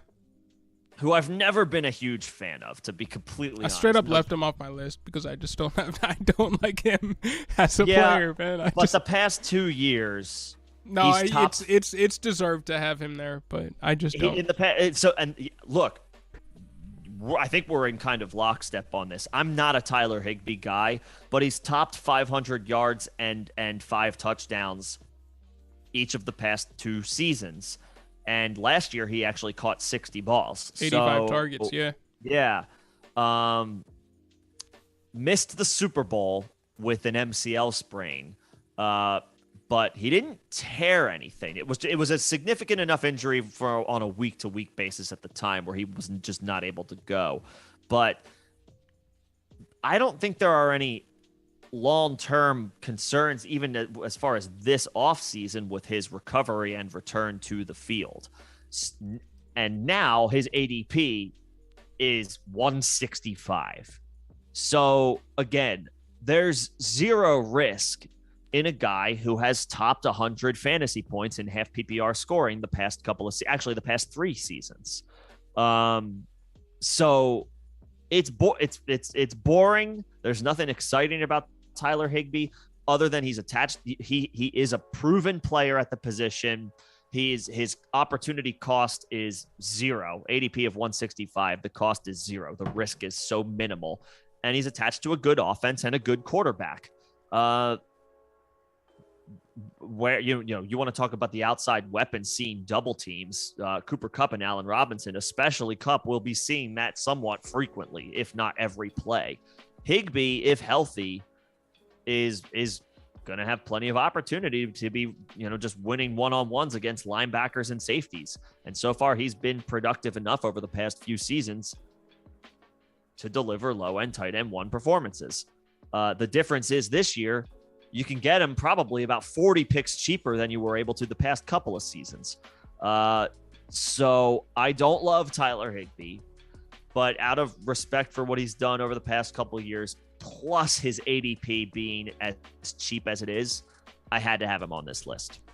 I really can't hate on Tyler Higbee.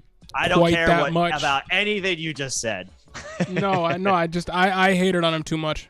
He should be my tight end 22. Okay. I thought you were going to say, I don't care. I'm taking my tight end 24 off my board, and I'm moving my tight end 22 and 23 down because Tyler Higbee, you're right.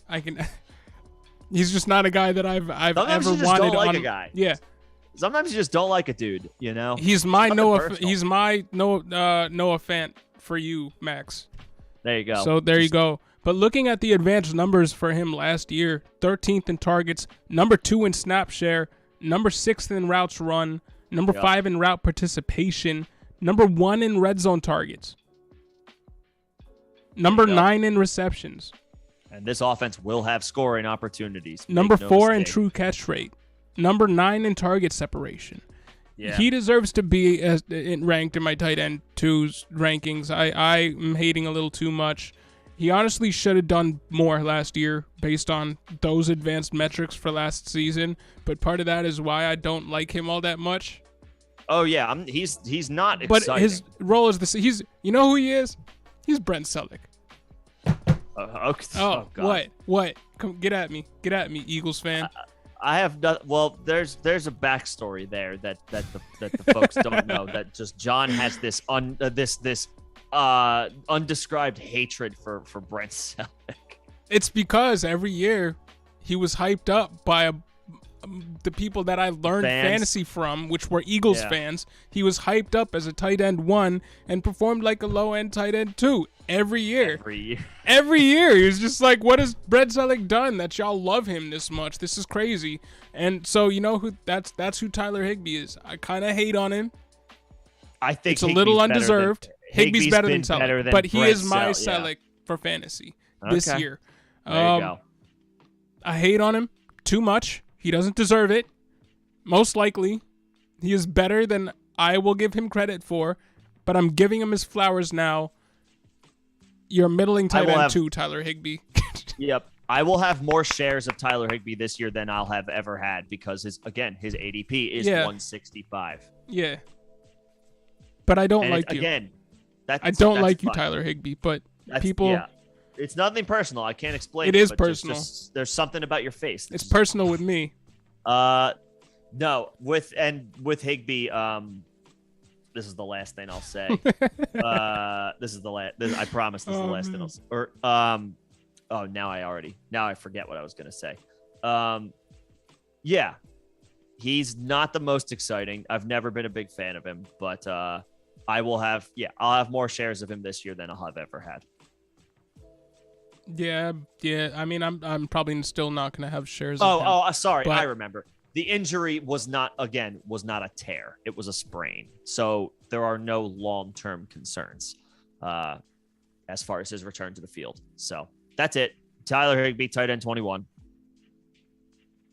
Yeah, and he's my tight end 22 just by nature of Who's his your advanced tight metrics. end? Who's your tight end 21? It was Cameron Brate. So we already went over it. Oh, you have Brate. You have Brate here. Got it.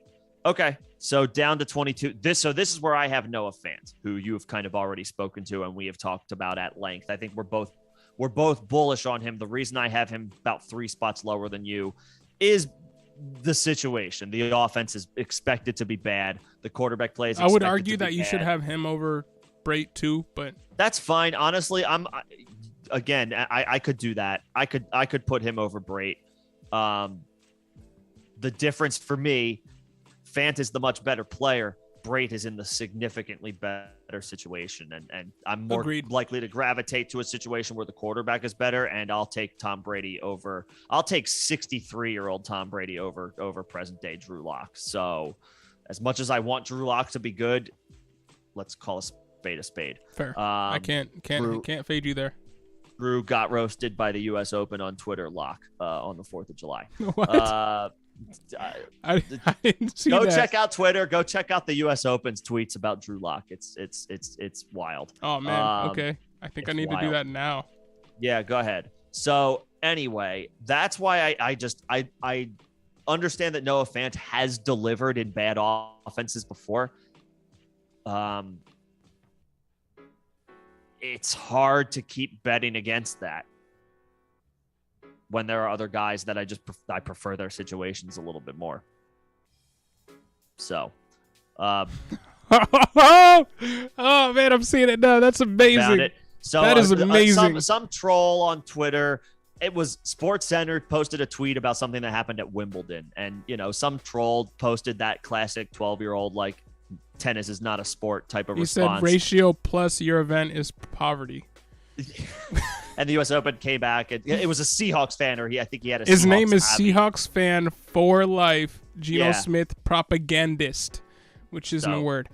That is certainly a fan, that's for sure. And the U.S. Open clapped back in the most epic way, saying that you have to watch 17 games of Drew Lock. Well, their exact words were, "Remind us again, we're not a sport. Aren't there only 32 teams?" It listed the 40 best quarterbacks ranked in the league, and Geno Smith was 33 and Drew Lock was 40. So yeah, that's not great. So Drew Lock was literally the last guy ranked. So the U.S. Open killed a guy in Drew Lock's name over the weekend. Oh so man, that's the backstory behind that. That's Awesome. This is why I go on Twitter.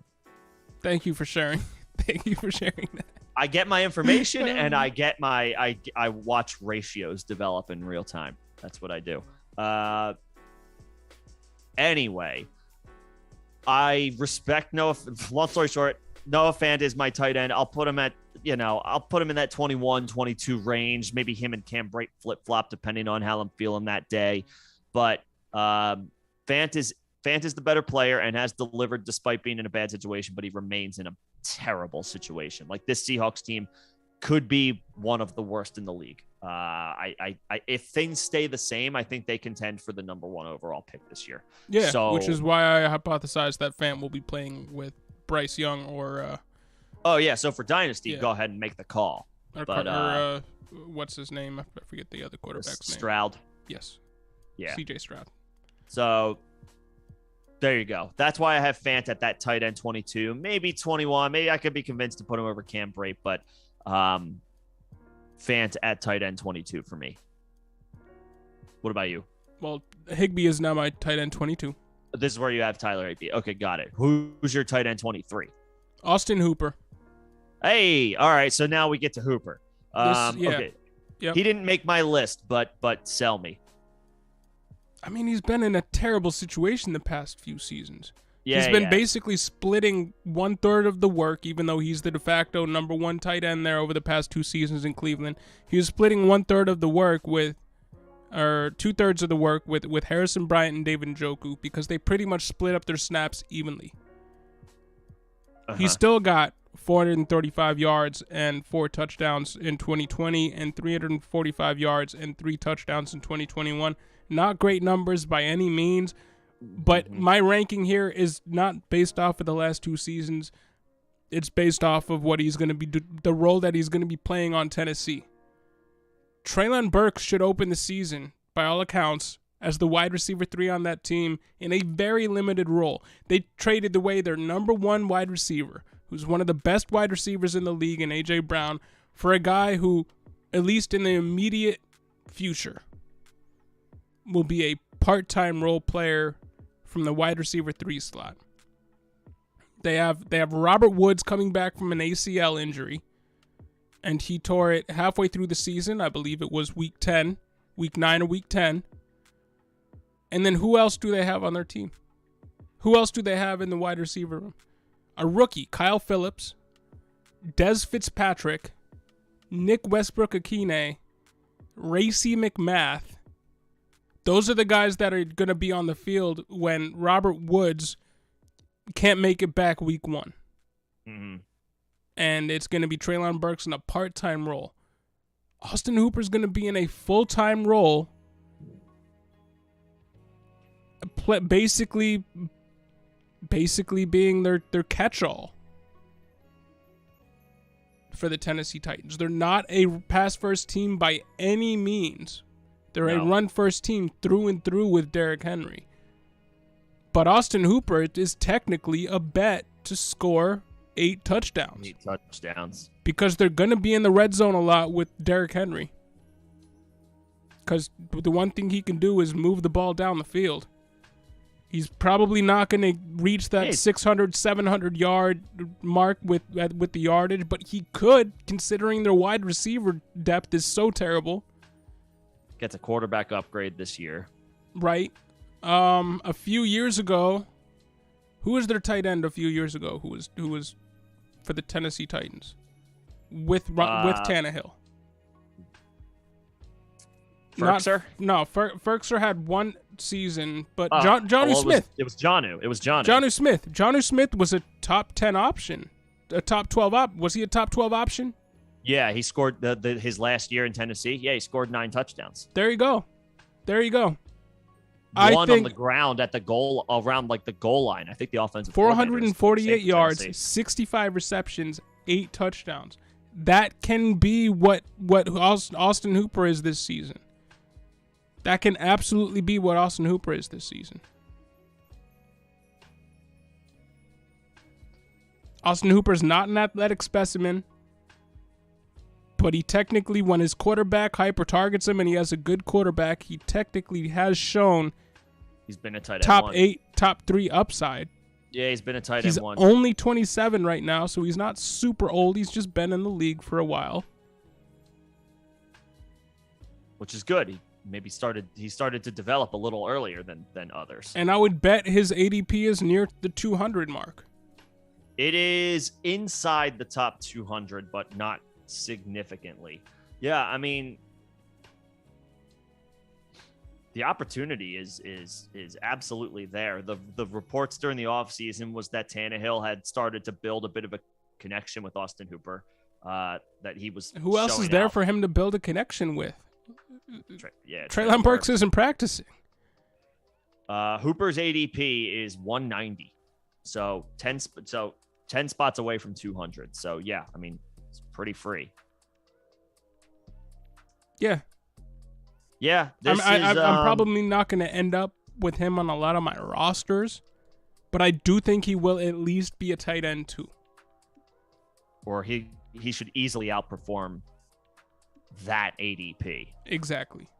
Yeah, that's not hard to get behind. Okay. Yeah, I mean, I didn't originally have Hooper in there in my top 24. Respectable numbers over the past couple seasons given the situation. Gets a quarterback upgrade and presumably a full-time role. He was the tight end 25 last year, I believe.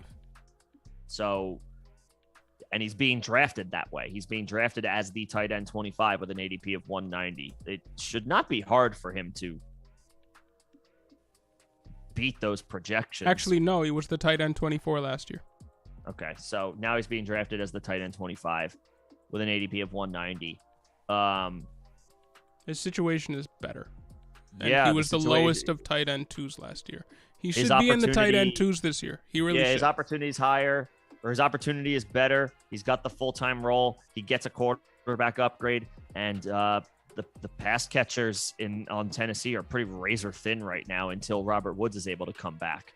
And even when Robert Woods comes back, there's not a lot of, I mean, outside of then Robert Woods, if we're really to believe that Treylon Burks isn't going to be a fixture of this offense quite yet, Austin Hooper's going to be out there. Yep. And that 2020 season was an A.J. Brown, Corey Davis season. They had two decent wide receivers at least playing on the outside. Mm-hmm. So technically he has less target competition than Jonnu did in 2020 when he had 8 touchdowns.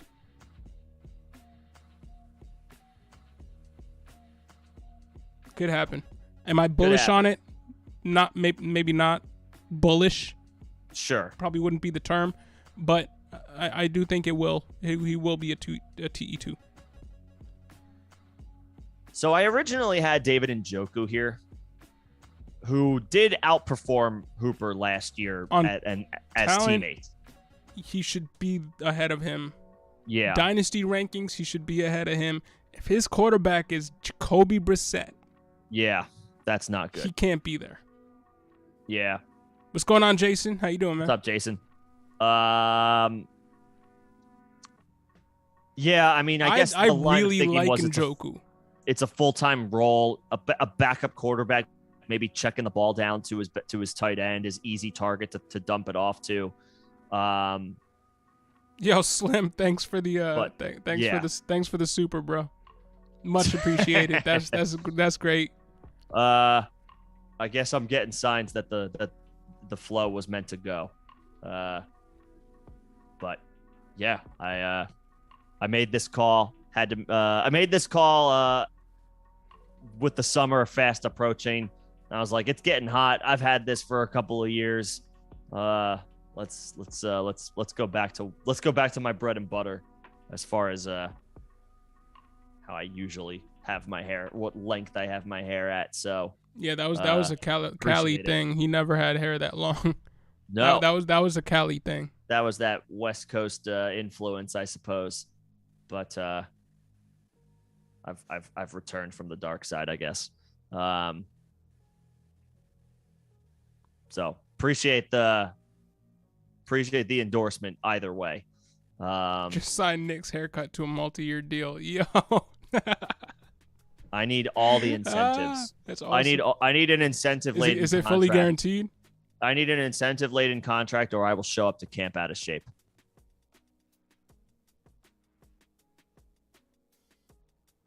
And Jason, we hope your dynasty offseason is going well too, bro.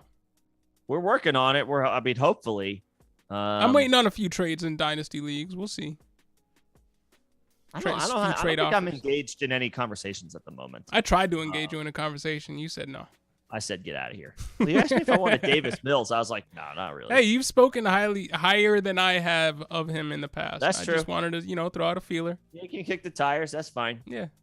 And then I'm like, nah, I'll see you later. Yeah, so with Njoku, obviously Austin Hooper has, Austin Hooper at tight end 23 versus David Njoku at tight end 23. The situation is in Hooper's favor. Better quarterback. The vibes, the off-field distractions aren't there, right? Yeah. The vibes are probably a little more stable in Tennessee than they are in Cleveland right now. A lot more mouths to feed in Cleveland. Amari I guess Cooper, David Bell, yeah, DPJ, Nick Chubb, and Kareem Hunt. Like there's just, with a backup QB like Jacoby Brissett. Right. So if Jimmy G goes there, we'll have a different discussion. Then that changes things. Yeah. I guess I was thinking along the lines of the contract that Njoku got this offseason, which was pretty wild. He got paid. He did. I guess that's kind of what I was drawn to here. That signal. Anytime you see money doled out like that, it signals to me like the team envisions a huge role for that player. Yeah, once Deshaun Watson gets the green light, if that ever happens, then it's David Njoku to the moon. But yeah, I'm not ready to jump the gun yet there. But Slim, definitely throw that in the Discord. I want to see that. Yeah, let's see what you guys cooked up, or what you cooked up. So my tight end 24. It's Adam Trautman. Okay. I guess I haven't come first to wrap a bow on the Hooper and Njoku conversation. Mm-hmm. I guess I haven't totally decided on what I want to do there, but I do understand having Hooper in this conversation.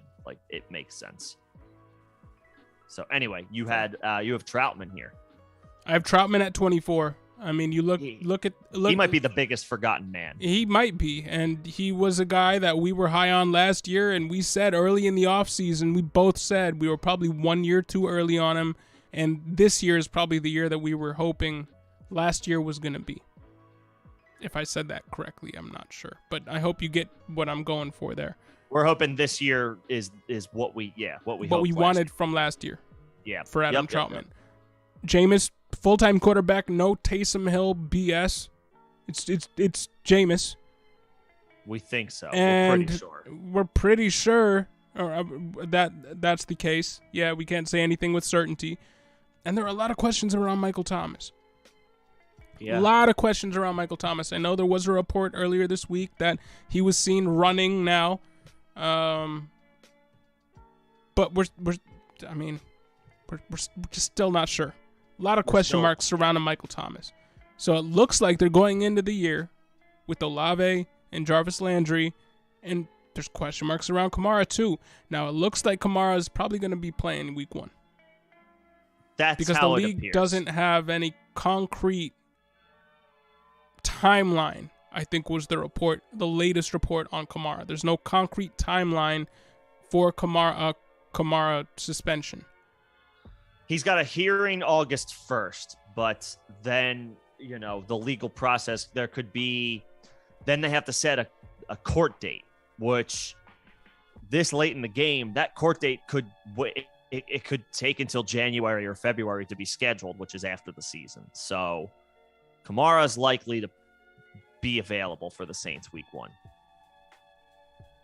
But I mean, my point there was I know people are down on Trautman because you look at the role he was playing with last year, and people are thinking why he's off the why radar didn't he fire last year when their number one was Marquez Callaway, and they literally had nobody else. We saw Jawan Johnson come in and be more of a premium touchdown target in the red zone than Adam Trautman all last season, which is saying something because Jawan Johnson converted from wide receiver and was an undrafted free agent, I believe, at that, from wide receiver. So it was just a weird situation for Trautman last year, but I think this is the year again, that we wanted from Trautman last season. I'm not saying Trautman's going to be great shakes. Again, he's ranked pretty low for us at tight end 20, or low for me at tight end 24. But with the quarterback like Jameis, yeah, he can get it done. We talk a lot about Jameis Winston and what he did with his wide receivers for the Buccaneers. But O.J. Howard was a top 10 tight end. And Cameron Brate at points was a top 10 tight end with Jameis Winston. Cameron Brate with O.J. Howard playing. So I can't fade Trautman so much where he's off my list. The guy that I did have at 25 that I moved off my list for Higbee, full disclosure, was Hayden Hurst, because I have him here. This is where I have him. Okay. This is where I have Hayden Hurst. So it was really a choice between Hayden Hurst and Adam Trautman, and I chose Trautman because I think that there are going to be more targets for Trautman this year. Yes. And Hayden Hurst is a better tight end than CJ Uzoma, but I don't know if he's a better pure receiving threat than CJ Uzoma. He blocks. He can do all the other tight end things that CJ Uzoma probably can't as well.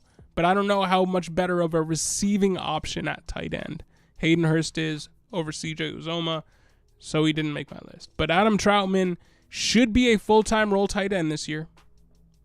He was pretty close to that last year.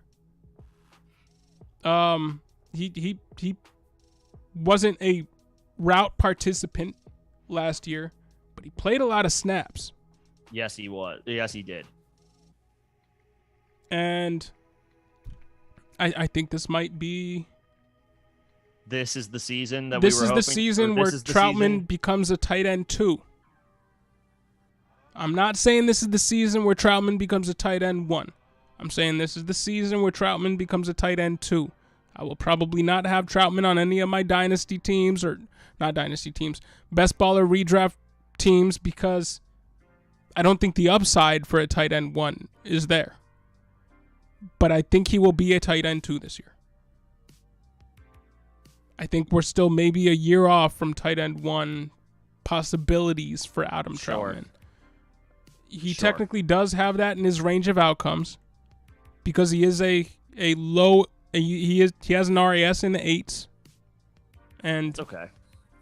You know, as we've talked about on this live stream, if you have tight ends in the high 8s, our RAS in the high 8s, you can get to 9 if you just continue to build your profile up. Adam Trautman falls into that realm for me. Never going to be a game breaker, but I think Adam Trautman can be a tight end 2. He could even be a high end tight end 2. I'm not willing to bet on that this year, but I'm willing to bet on him being a low end tight end 2 this year with Jameis, for a full year, assuming Jameis makes it through the full year, assuming Michael Thomas isn't out there as a full-time wide receiver. Yeah, so the positive in Trautman's cap for me is the snap share that he played last year. He was on the field a ton. Just for whatever reason, he wasn't very involved in the passing game. And to be fair, Winston missed, half of the season with an injury of his own last year. So the Saints offense went in the toilet for the second half of the season. That being said, there were weeks where he just was not involved at all, getting 1 to 2 targets or just being in as a blocker and, not in any way, shape, or form like a part of the offensive game plan, as far as the passing attack. So I wasn't able to quite put him in as at 24. And for me, he probably comes in even with the Jacoby Brissett situation behind David Njoku for me. I will leave Hayden Hurst in my top 24, like you mentioned. Maybe not the best pure pass catcher at the position, but certainly capable, has delivered tight end 1 performances before. Now he goes to maybe the opportunity is lesser, but there's no questions about the passing game in Cincinnati or Joe Burrow as a quarterback. Yeah. So while it might be few and far between as far as opportunities, Hayden Hurst probably only needs 70 targets to deliver a top 15 season in that offense. If things go his way, if things click for Hayden Hurst this year. Phenomenal situation where he's not playing second. He's not playing second fiddle to Kyle Pitts. He obviously is playing maybe fourth fiddle to Jamar Chase, Tyler Boyd, and T. Higgins. But this offense is significantly better in Cincinnati than the one Hayden Hurst comes from the 2021 Falcons. So again, if I'm going to be consistent, that means I'm chasing players attached to passing offenses on good teams, and Hayden Hurst fits that mold, fits that bill. Yes, he's going to have his weeks where he is just not a part of the game plan, but he's got as good a shot at anybody any given week to catch a touchdown from Joe Burrow. And at his cost, being drafted outside the top 175, again, there's no risk. Yeah. I mean, he made my list over Higbee, and then I had to throw Higbee in there, and then I had to push somebody off, and it happened to be him. I mean, I could wake up tomorrow and say I like Hayden Hurst more than I like Adam Trautman and flip my rankings around. That's kind of where I'm at on both of these guys. I'm not leaving him off of my rankings because I don't agree with all that you're saying. I agree with everything that you're saying with regards to Hayden Hurst. He's double H tight ends.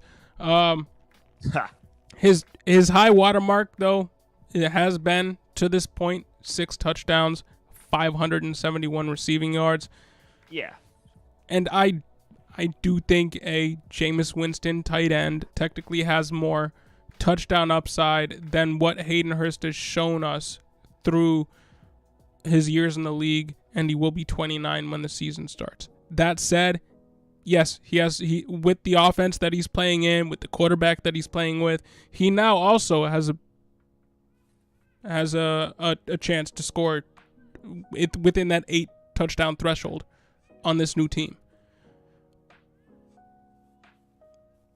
So it really could go either way. I'm not gonna make a case that Hayden Hurst shouldn't be in the top 24. He should.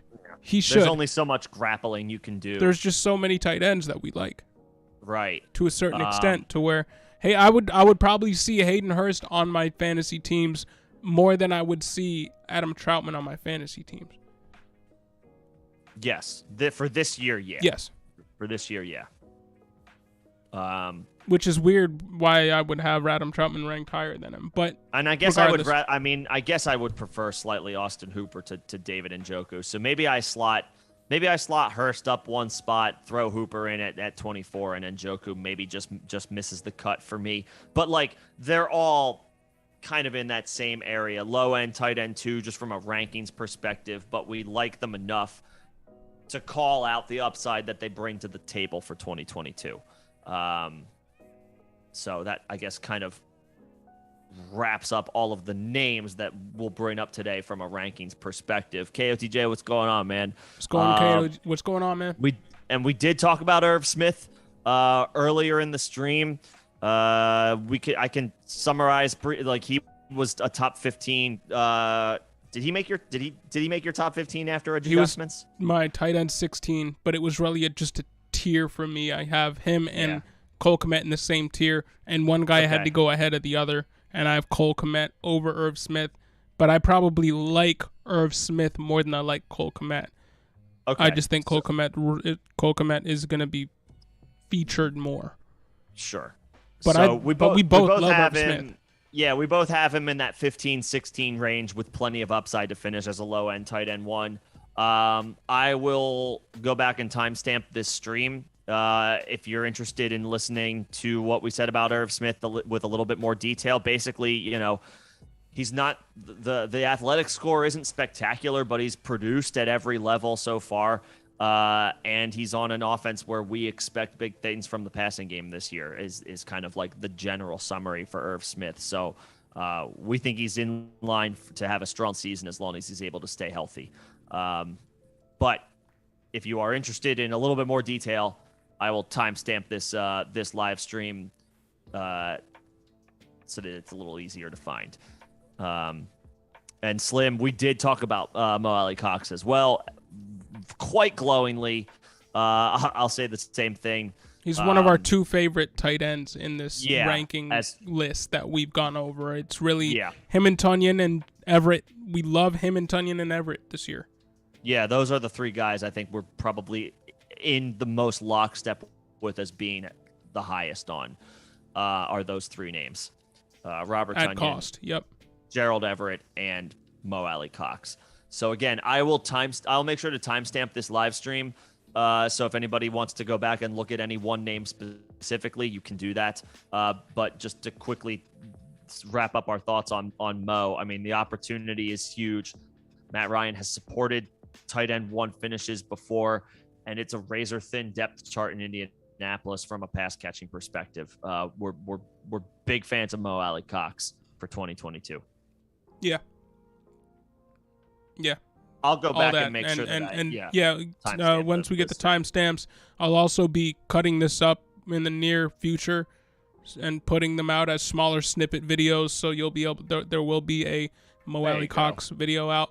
But if you want, there's a Mo-Alie Cox video on our channel that we put out earlier in the off season. So if you search just Mo-Alie Cox Face Mask Fantasy, it'll come up on YouTube, and watch that. We got some good stats in there for Mo-Alie Cox. You can do the same thing, KOTJ, for Irv Smith. We got some Irv Smith videos on this YouTube channel as well. Might not be, a video that we put out in the past 7 months, but a lot of the points we make in that video still stand because it's going off of what he did in 2020 and what his injury means from 2021 moving into 2022. So a lot of the same points are made. So you can search for those videos too. But to Nick's point, we'll also be timestamping this live stream. Yep. Are there any honorable mentions that you have from the tight end position that we did not hit? You've mentioned Brevin Jordan. I can't put him on this list, but he's interesting from an opportunity perspective. There's, just like a razor thin pass catching group. It doesn't get much thinner than what's in Houston right now. So we'll see. We'll see on him. It's hard for me to really get behind it. Like, I want to believe in Evan Ingram potentially, maybe the grass is greener on the other side, but my guy is Logan Thomas. Logan Thomas. It feels weird not having him in my top 24 because he is a year removed from a top 5. And yes, we did mention Cole Kmet. Nick will timestamp that as well. But it feels weird not having Logan Thomas in there, as he is not super old, only 31, and he really just made the position change a few years ago. Yeah. But with his injury, it's really hard to trust him, even if he's finally getting the best quarterback of his career, a quarterback who historically has targeted tight ends, going back to his Philadelphia days and Zach Ertz and Dallas Goedert. But it's tough. It's hard with for Logan me to Thomas. get on that bandwagon. He tore his ACL, his MCL, both meniscus. The injury was significant, and it doesn't sound like he's going to be ready week 1, and that's just a red flag for me. That I know that I understand that guys. It happens all the time. There are guys who are not available week 1, but they come back at some point in the middle of the season and they are contributors again. But it's a bit of a crapshoot sometimes. Some guys come back and they're fine. Other guys, these injuries that happen like on a bad timetable, i.e. late in season A and then it's season B, or season 1 and then season 2, they're still they're rehabbing. It's an intense rehab. they maybe they get back like toward the middle of the season, but a setback happens. This is not a scenario specific to any one person or example. It's just that for me, it's a red flag for a player coming into the season when their status for week 1 is we are pretty confident they're not going to be ready. And so for that reason, it's hard to get behind any player like that, not just Logan Thomas. Any player where it's like their week 1 status is in question, it's hard for me personally to endorse that player even in a season-long situation just because they're not healthy. And for what it's worth, in his 2020 season when he was tight end, I believe 4, they didn't have any competition at the tight end position. There wasn't a John Bates there. There wasn't I think they just drafted another tight end this year. Now those guys are there, and they're going to be taking snaps away from him. In 2020, he was number 1 in snap share, number 1 in slot snaps in the league, number 1 in routes run in the league. That's just not in the cards for Logan Thomas moving forward as a 31-year-old coming off an injury with more competition in the room, not to mention my guy Sammy Reyes. There's just I don't know if he ever reaches those heights ever again. It might just be a situation where that he is the flash in the pan tight end. I mean, you asked if I had honorable mentions. Yeah. I would have John Bates over as an honorable mention over Logan Thomas. There you go. Like, take a flyer on John Bates. How do you feel about Parham? Because Slim just asked about Parham. Yeah, so I have my thoughts. I'll say after you. I mean, I am intrigued by Parham, but Everett, I think, is at least today, right now, the superior player and the guy that they went out of their way to pay to come in and be the pass catching tight end for them. And I don't think Everett has had many injury issues staying healthy. I don't think that's been the case, actually. No. He's been on the field. He's just been it's a product of a couple of less than ideal environments. On the Rams, he was a young player still developing and an afterthought from a fantasy perspective. And they like Tyler Higbee more. Well, Higbee's older, emerged, and you know, he became the veteran option that they were able to lean on when Jared Goff was still in town. Everett moves on to Seattle for one season. The Seahawks season goes south very quickly. Russ gets hurt early on, misses a solid chunk in the middle of the season. Everett turns it on late in the year last year when Russ comes back, and now is catching passes from Justin Herbert. I mean, Everett's the guy I feel good about in this offense. I think Parham is a developmental piece that will remain in the tight end 2 role, which is rarely. I don't even think he's going to remain there. He is a guy fantasy relevant. He is a guy who the draft community has tied themselves to more than the NFL team has. Sometimes this happens where the draft community gets super hype on a guy, and it doesn't quite make sense. They drafted Trey McKitty last year. People don't talk about Trey McKitty. They drafted Trey McKitty last year in the 3rd round, and then they went out and paid Gerald Everett this year. Donald Parham, the athleticism isn't there, and when you look at his RAS chart, it's not because he's lacking in size, and it's something that he can make up. He's 6'8". He's a monster of a human, and this is why this is again one of the reasons why the dynasty community and the fantasy community has tied themselves to this guy, because they think, oh, he's 6'8", he could be a red zone monster for Justin Herbert, and he could be. That's not out of the range of possibilities for him, but he has a very poor agility grade for RAS scores. Just a good speed score. And obviously he has the size, but he came into the league at 240 pounds for a guy that's 6'8".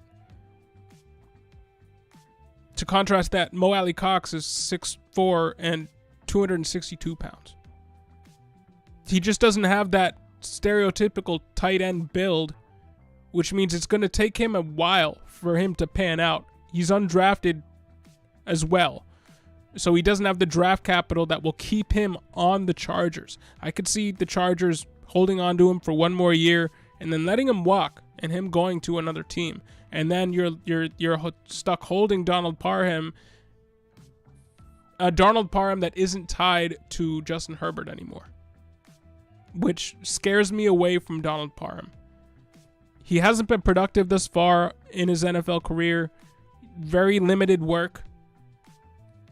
He primarily has been a red zone threat when he has been used. 3 touchdowns in each of the past 2 seasons.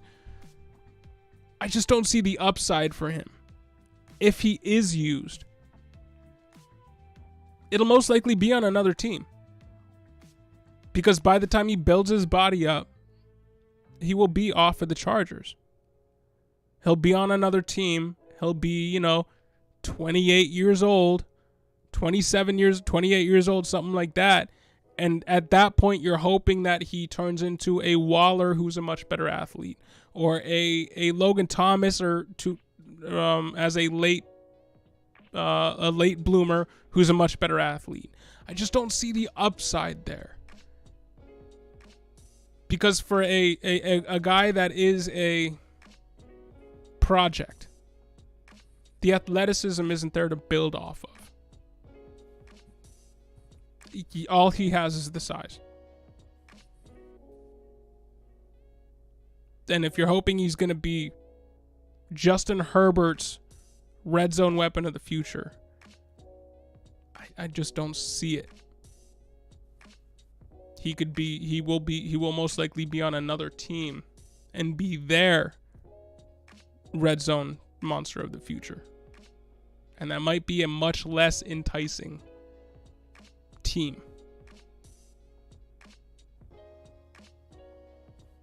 But the Chargers don't trust him. The Chargers drafted a tight end in the 3rd round last year. The Chargers went out and drafted and brought in Gerald Everett,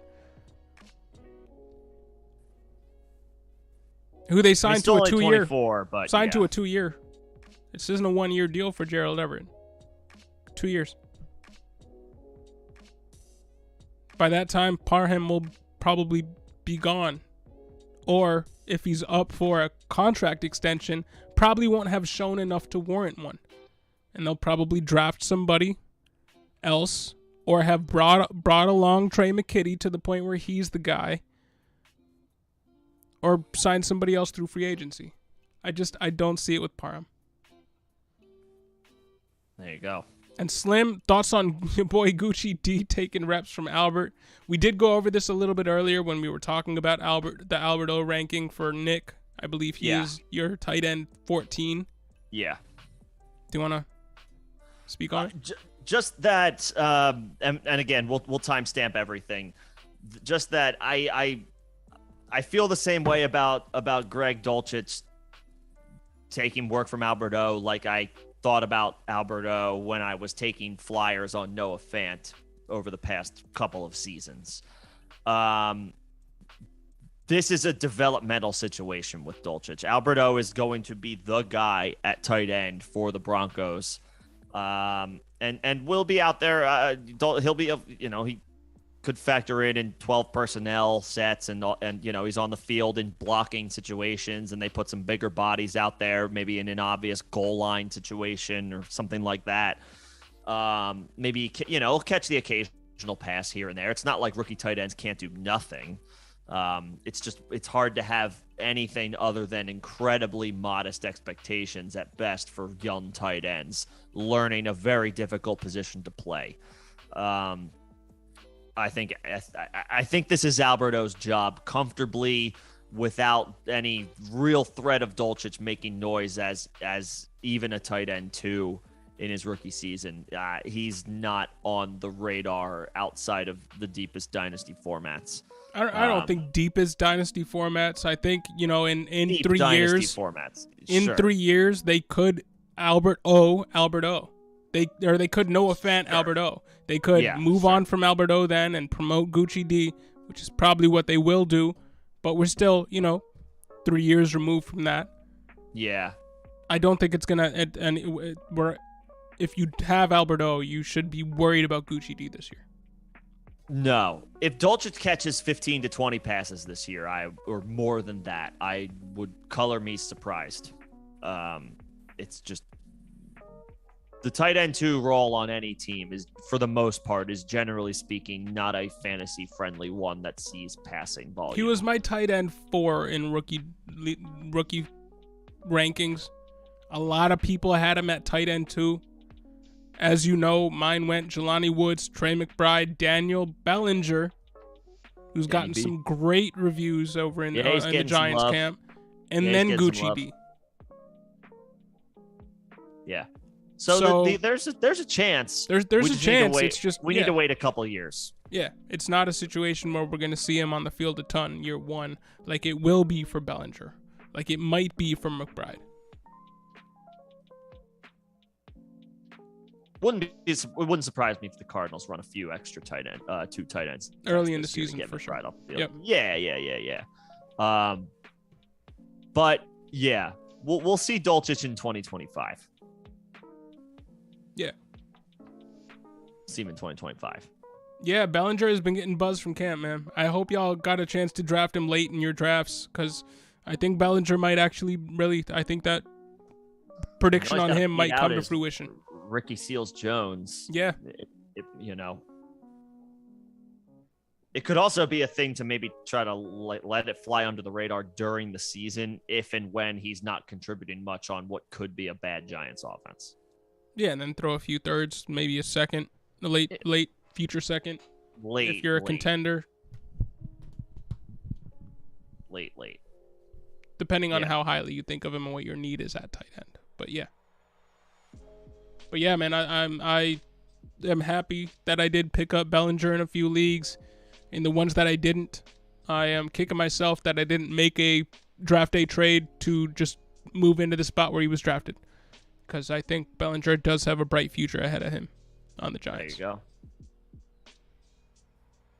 Gives me Dawson Knox vibes. But that basically wraps up our tight end our second tier tight end rankings. We both had Robert Tonyan at tight end 13. Yep. I had Mike Gesicki. Nick had Alberto at tight end 14. At tight end 15, Nick had Irv Smith. I had Cole Kmet. At 16, I had Irv Smith, and it was more of a tier situation than a true ranking. At 16, who did you have? Gerald Everett? That's where I had Everett. At 17, you had That's where I had Kmet. That's where you had Kmet. At 18, we both had Hunter Henry at 18. Yep. At 19, I had Noah Fant, and you had... I had Cam Brate. I moved Mo-Alie Cox up. Boom. I had Mo-Alie Cox at 20. I have Higbee I moved Higbee up to 20 and Cam Brate down to 21. I had Cam Brate at 21. Tyler Higbee at 22. What's going on, Will? Happy belated birthday. Will? Everybody wish Will a happy birthday. Belated. Yeah, it is Will's birthday today. I'm glad you didn't drown, when you were out there on the water. I heard Nick got afraid of them sharks. You never know what's swimming around in the water. Yeah, I'm not. I wouldn't have jumped in the first place. So respect to you for jumping in. I jumped in once place. And immediately regretted it. I was like, I'm gonna die out here. I'm gonna go back to the. I'm gonna go back to the cocktails. Man, you've seen Jaws too many times. I only needed to see Jaws once. I only needed to see Jaws one time. That's all it took. Sharknado, bro, it's real. That plastic-looking shark. Watch out. Ruined Oh, your birthday is actually today. All right. Well, happy birthday today. It is actually today, yeah. Yeah. And Bellinger over Woods. Hey, I might have to take that happy birthday back. Fight him. You trying to trigger me? Fight him. At 22. That's where I had Noah Fant. All right. That's where I had Tyler Higbee. I moved Tyler Higbee in there. At 23, I had Austin Hooper. This is where I originally had Njoku. I think I'll bump Njoku out of my top 25, and I'll put Hayden Hurst at 23, and Hooper rounds out my tight end 2s at 24. And I had Austin Hooper 23, Adam Trautman 24, but I moved Hayden Hurst out of my 24th spot to move Higbee into 22 from outside my rankings altogether. But we had all the same names, just slightly different placements. Yeah. The only After guy that didn't through match it. up there was Trautman and Njoku, but pretty close, closer than I thought it would be. But yeah, it absolutely was. So yeah, no, that made the conversation easier to have, and not that we were looking to. There wasn't much of a debate to be had about sleeper tight ends. At the end of the day, it's just find a couple guys with an ADP one guy outside the top 100 and one guy outside the top 150, and depending on the situation, just take your favorite guys. Like exactly. All these dudes are candidates to just fall into 5 or 6 touchdowns in 2022, and 150 picks into a draft. That's all you're looking for from a tight end at that point. So yeah, more than ever, at least more than the past 2 to 3 seasons, I am okay with pivoting off of one of the top tight ends if you're not in a position to, unless if you have to reach to get them.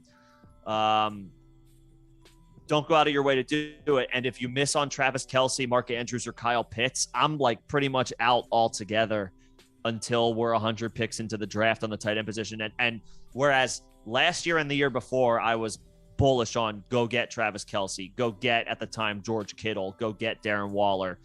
This year, it's go get Mark Andrews, go get Kyle Pitts. And I'm fine with getting Andrews or Pitts this year as well. But I am also more open to punting the position and going for one or 2 to 3 names that we mentioned today. More interested in that than I have been in years past. Yeah, barring one of the guys that we have ranked in our top 12s, absolutely falling, 3-4 rounds behind ADP, late. One of the later guys. I'm kind of staying away from everybody not named Kelce, and going for the Tonyan, Gerald Everett stack, or the Tonyan tier. And dealing with that week 14 bye or something like that. Yeah, the Tonyan Mo-Alie Cox stack, and then you just pick up Hayden Hurst week 14. Exactly. Something like that. Yeah. That's kind of what I'm going for with tight end 2 more than any other year. So yeah, I think it's a sound strategy this year where it wasn't over the past couple of years. Feels like the tight end landscape has filled out a little bit, which is nice. You like to see lots of talent at any given position, and it feels like there's some decent options at tight end this year, barring good health. Yeah, I think that about covers our tight end 2 discussion for today. Again, we will timestamp this video if you are interested in any specific names that we talked about at length earlier. We can also keep this conversation going on Discord. And we're still waiting for that super trade, Slim. Yeah, drop the super trade in the Discord. Discord's a great way to keep the conversation going. Like I said, you don't have to be a member to be a part of the Discord. You can come ask questions, you can come hang out, you can come talk shop as far as I'm thinking about making this move, or I'm thinking about doing this. We'll talk through it. The community will talk through it as well. It's a fun opportunity to talk fantasy pretty much whenever you're in the mood to talk fantasy. So we have that going on. That is the second link in the description of this live stream and all of the recent videos that we've posted on this channel. The invite is open to literally anybody. If you want to come talk fantasy with us after the streams. We also offer member options for the channel. If you do care to support the channel, we don't ask for it, but we do appreciate it. There is information about that in the first link in the description of this live stream and all of our most recent videos, where you can get more details on there. And if you have any questions, of course, just let us know, which you can do in the Discord. Absolutely. And we have a members-only stream tomorrow. So if you do want to just have one extra day a week with us where we just talk shop, talk fantasy. And in the members-only ones, we mock a lot. We do a lot of live mocking in the members-only. We're going to have members-only leagues this year, so you'll be able to draft with us, play fantasy football against us if you're a member. You also have the ability to just hit us up and say, hey, can I get a one-on-one team eval? I got this dynasty team. I'm not real sure which route I should take with it, if I should blow it up, if I should trade future picks for a contender. Help me figure out where I'm at. We do one-on-one team evals too. That doesn't just stand for dynasty, but it has been primarily dynasty to this point. But you can ask us in season if you should be making different trades, if you should be picking up different players for redraft as well. So we offer that. You also get, with your memberships, a sneak peek at something that Nick is going to be going into the tank for this weekend, I'll be going in my tank. Nick's redraft draft kit for 2022. Puts it out every single year. Great content in there. Helped a lot of people last year. It's going to help even more people this year. So. You get a sneak peek at that as well. So there's a lot of members only perks for y'all. But if you don't want to go that route, I mean, we'll always be here Tuesday and Thursday for y'all, 6 p.m. EST, to just talk shop with you about anything and everything fantasy. And we're happy to have you guys in here. Thanks for being in here, asking all these questions, being great as always. And we'll see everybody in the public chat back here on Thursday. We'll see all you members tomorrow and hopefully Thursday too. But thanks y'all for tuning in, and have a good rest of your night. Hope y'all had a good 4th of July weekend, and we will see you within the next 2 days. Yep. Appreciate it as always. Thanks, everybody. Peace, y'all.